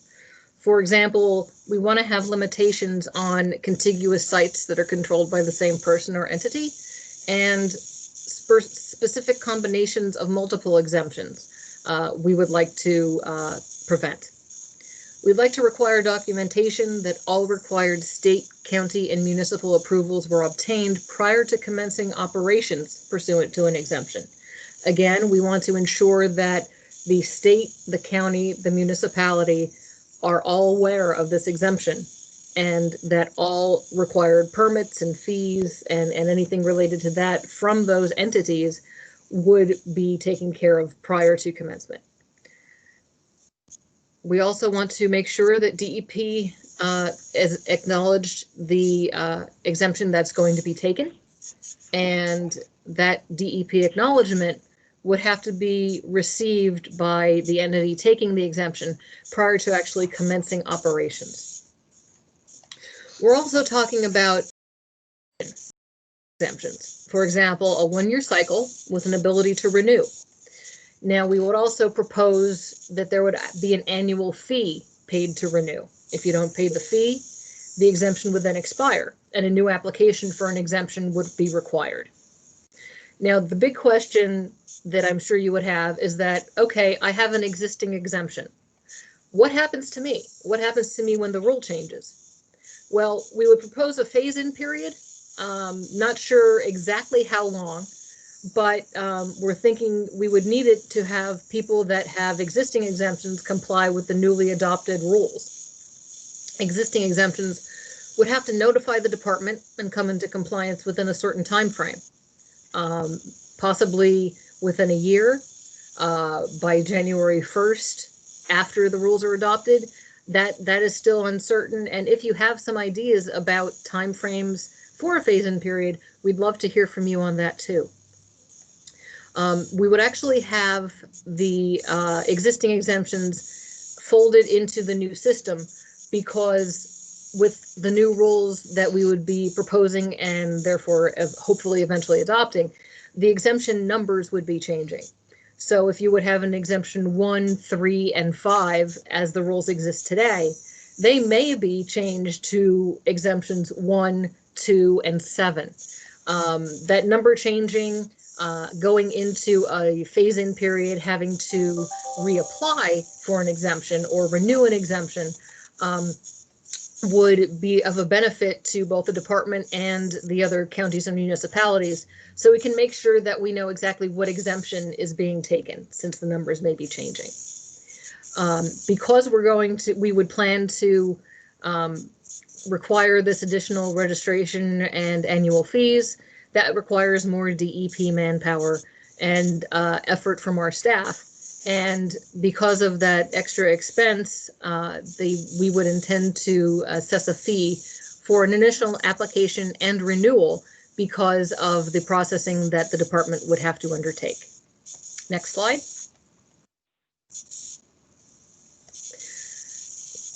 Now we're also thinking about notice to local municipalities and counties, and notice of other state approvals. Our next poll question is, should the department require that the holder of an exemption post on its website all local and other applicable approvals have been obtained? Basically, it would be a notice online for the entity taking the exemption to let everybody know that there is an exemption on that particular property for that particular reason. We'd like to know if you think it would be a beneficial change to the rules. The purpose would be to support the activity that is the subject of the exemption itself. Your suggested and simplified response choices are A, yes, and B, no, but please feel free to type in more information as a background for your answer. We'll give you a minute to provide answers, and then we'll move on to the next. You have about 40 seconds left.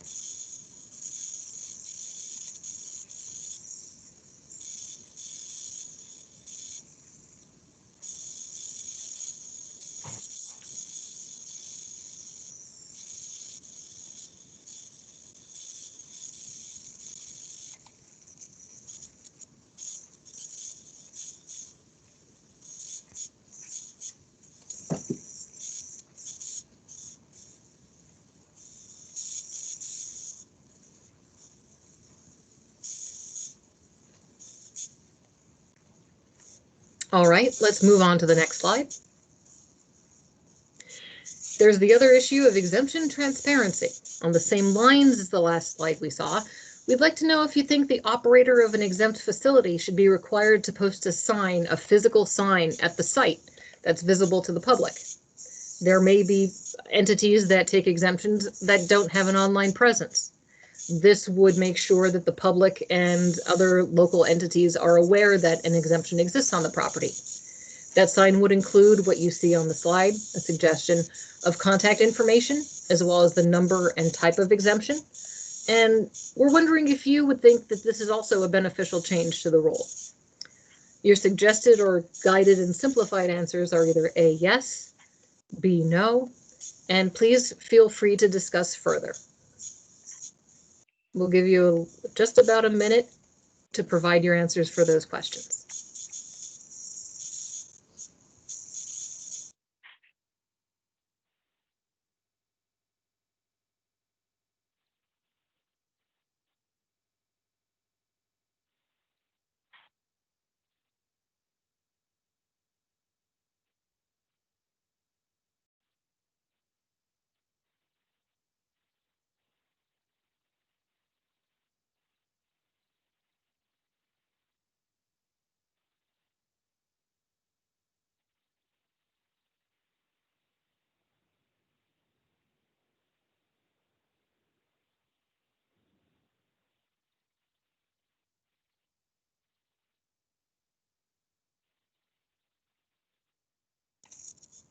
All right, let's move on to the next slide.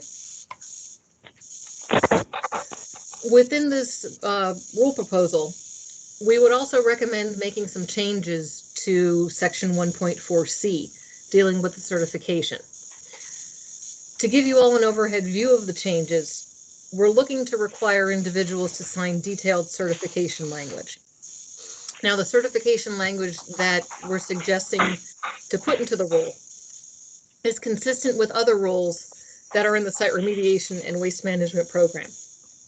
For example, the certification language in the underground storage tank rules, the administrative requirements for the remediation of contaminated sites, and the heating oil tank rules have the same language. I'd like to get into the specifics a little bit more.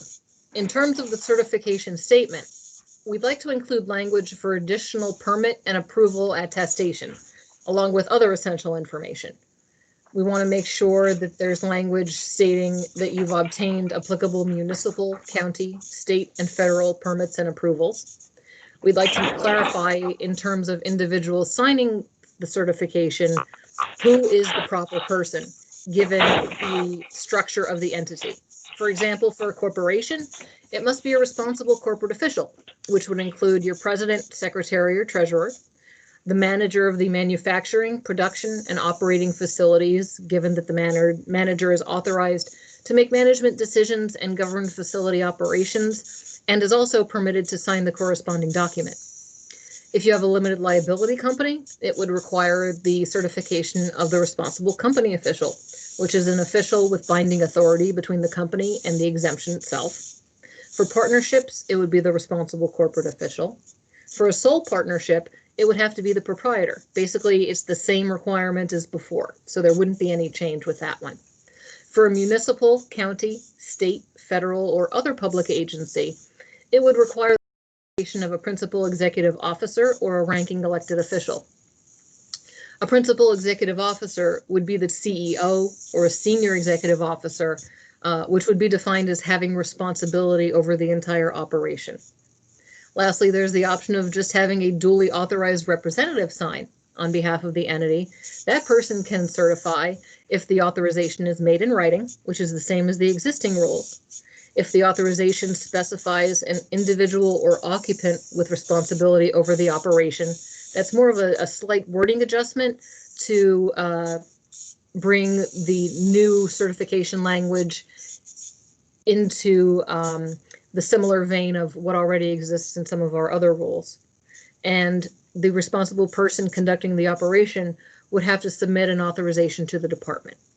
Basically, what we'd like to do is make sure that the right person for each entity taking an exemption would be the person signing the certification that would actually give us the information we need to make sure that we have the contact person, that the request for the exemption is proper, and that all other municipality, county, and other permit issues have already been covered. That's all I have on that point. Do we have any questions?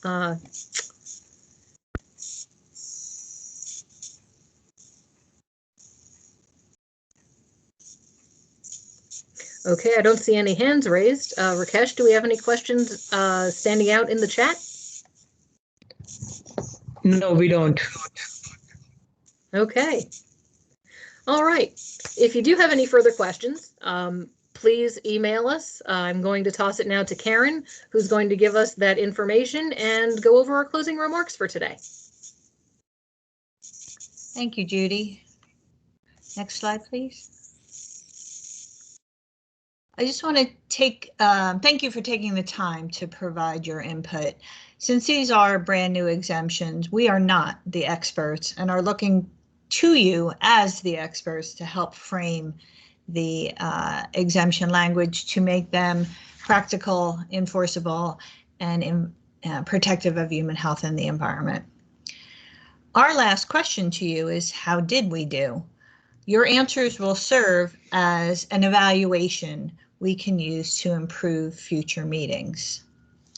Summaries of the topics covered at the meeting and relevant information will be made available following the meeting at the DEP Stakeholder Work Group webpage at that web address listed. We usually include the invitation, the agenda, the slide presentation, the list of attendees, and now with these meetings being recorded, we can post the entire meeting with a summary. Following proposals of rule changes always allow for formal comments, which can be made by anyone, not just people participating in this meeting during the announced comment period. Going forward, this is the last planned meeting for the exemption rulemaking effort. But if you have additional questions, comments, or suggestions, please send them to the Exempt Recycling general email box listed here. So this is the email box that was made reference a couple of times by Tom and Judy. This is where we will be accepting and bringing your questions, comments, and suggestions to the rule team meetings in order to try and evaluate them and incorporate them and synthesize them into what we hope is a really comprehensive and, like I said, practical rule amendment. Again, thank you for your time and your attention. And unless anybody has additional questions, we can conclude here. I do see a hand up, Judy. Yep, that is Jay from Ag Choice. Please unmute yourself and tell us what you need. Well, thank you all again for doing this. I think this was extremely productive and helpful. One thing that came up several times, and I don't think anybody's had an answer for it. When I first started, this is going back like 17 years ago, when I first went to the DEP, there was a position, and I believe it was titled as permit coordinator. You know, when you are a young business person, you don't know what you don't know, and trying to navigate through the DEP and permits and towns and counties can be extremely overwhelming.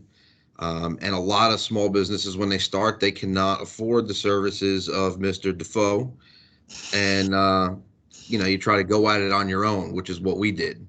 And this permit coordinator, and I think her name was Ruth, but again, we're going back 100 years ago now, was able to help put me in touch with the stormwater group and the air quality group and the solid waste group, and kind of help coordinate all that.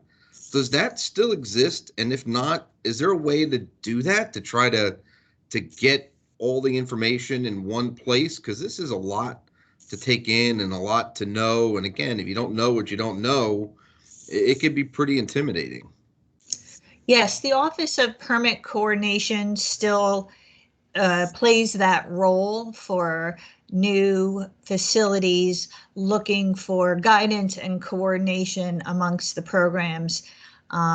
We typically attend those meetings and then usually attend a more solid waste / recycling specific meeting with the facility operator or applicant in order to try and enable them to have all the information they need, again, from a different program perspective and from the solid waste and recycling perspective. I'm not sure if Ruth is still there, but you're right, she did run that office for many years. But we can direct you there if you want to send either Rakesh an email or an email to the Exempt Recycling email box. We can find out who the point of contact is there now and get back to you. I mean, I'm not looking for anything for me specifically. I was just thinking if somebody, you know, we put all this together, you guys do a great job and put all these exemptions in, and then somebody reaches out to the DEP, is there going to be somebody that they can get to that's going to be able to, you know, get all the right people together and help them, you know, move forward? Yeah, I mean, I don't know that the office permit coordination would be applicable for an exemption. However, as was stated during the presentation repeatedly, just because you're exempt from the solid waste or recycling rules does not mean you're necessarily exempt from the air or water rules. But we also have points of contact, as Zafar said, that are working with us from the water and air program that we would be happy to coordinate a meeting with on exemptions.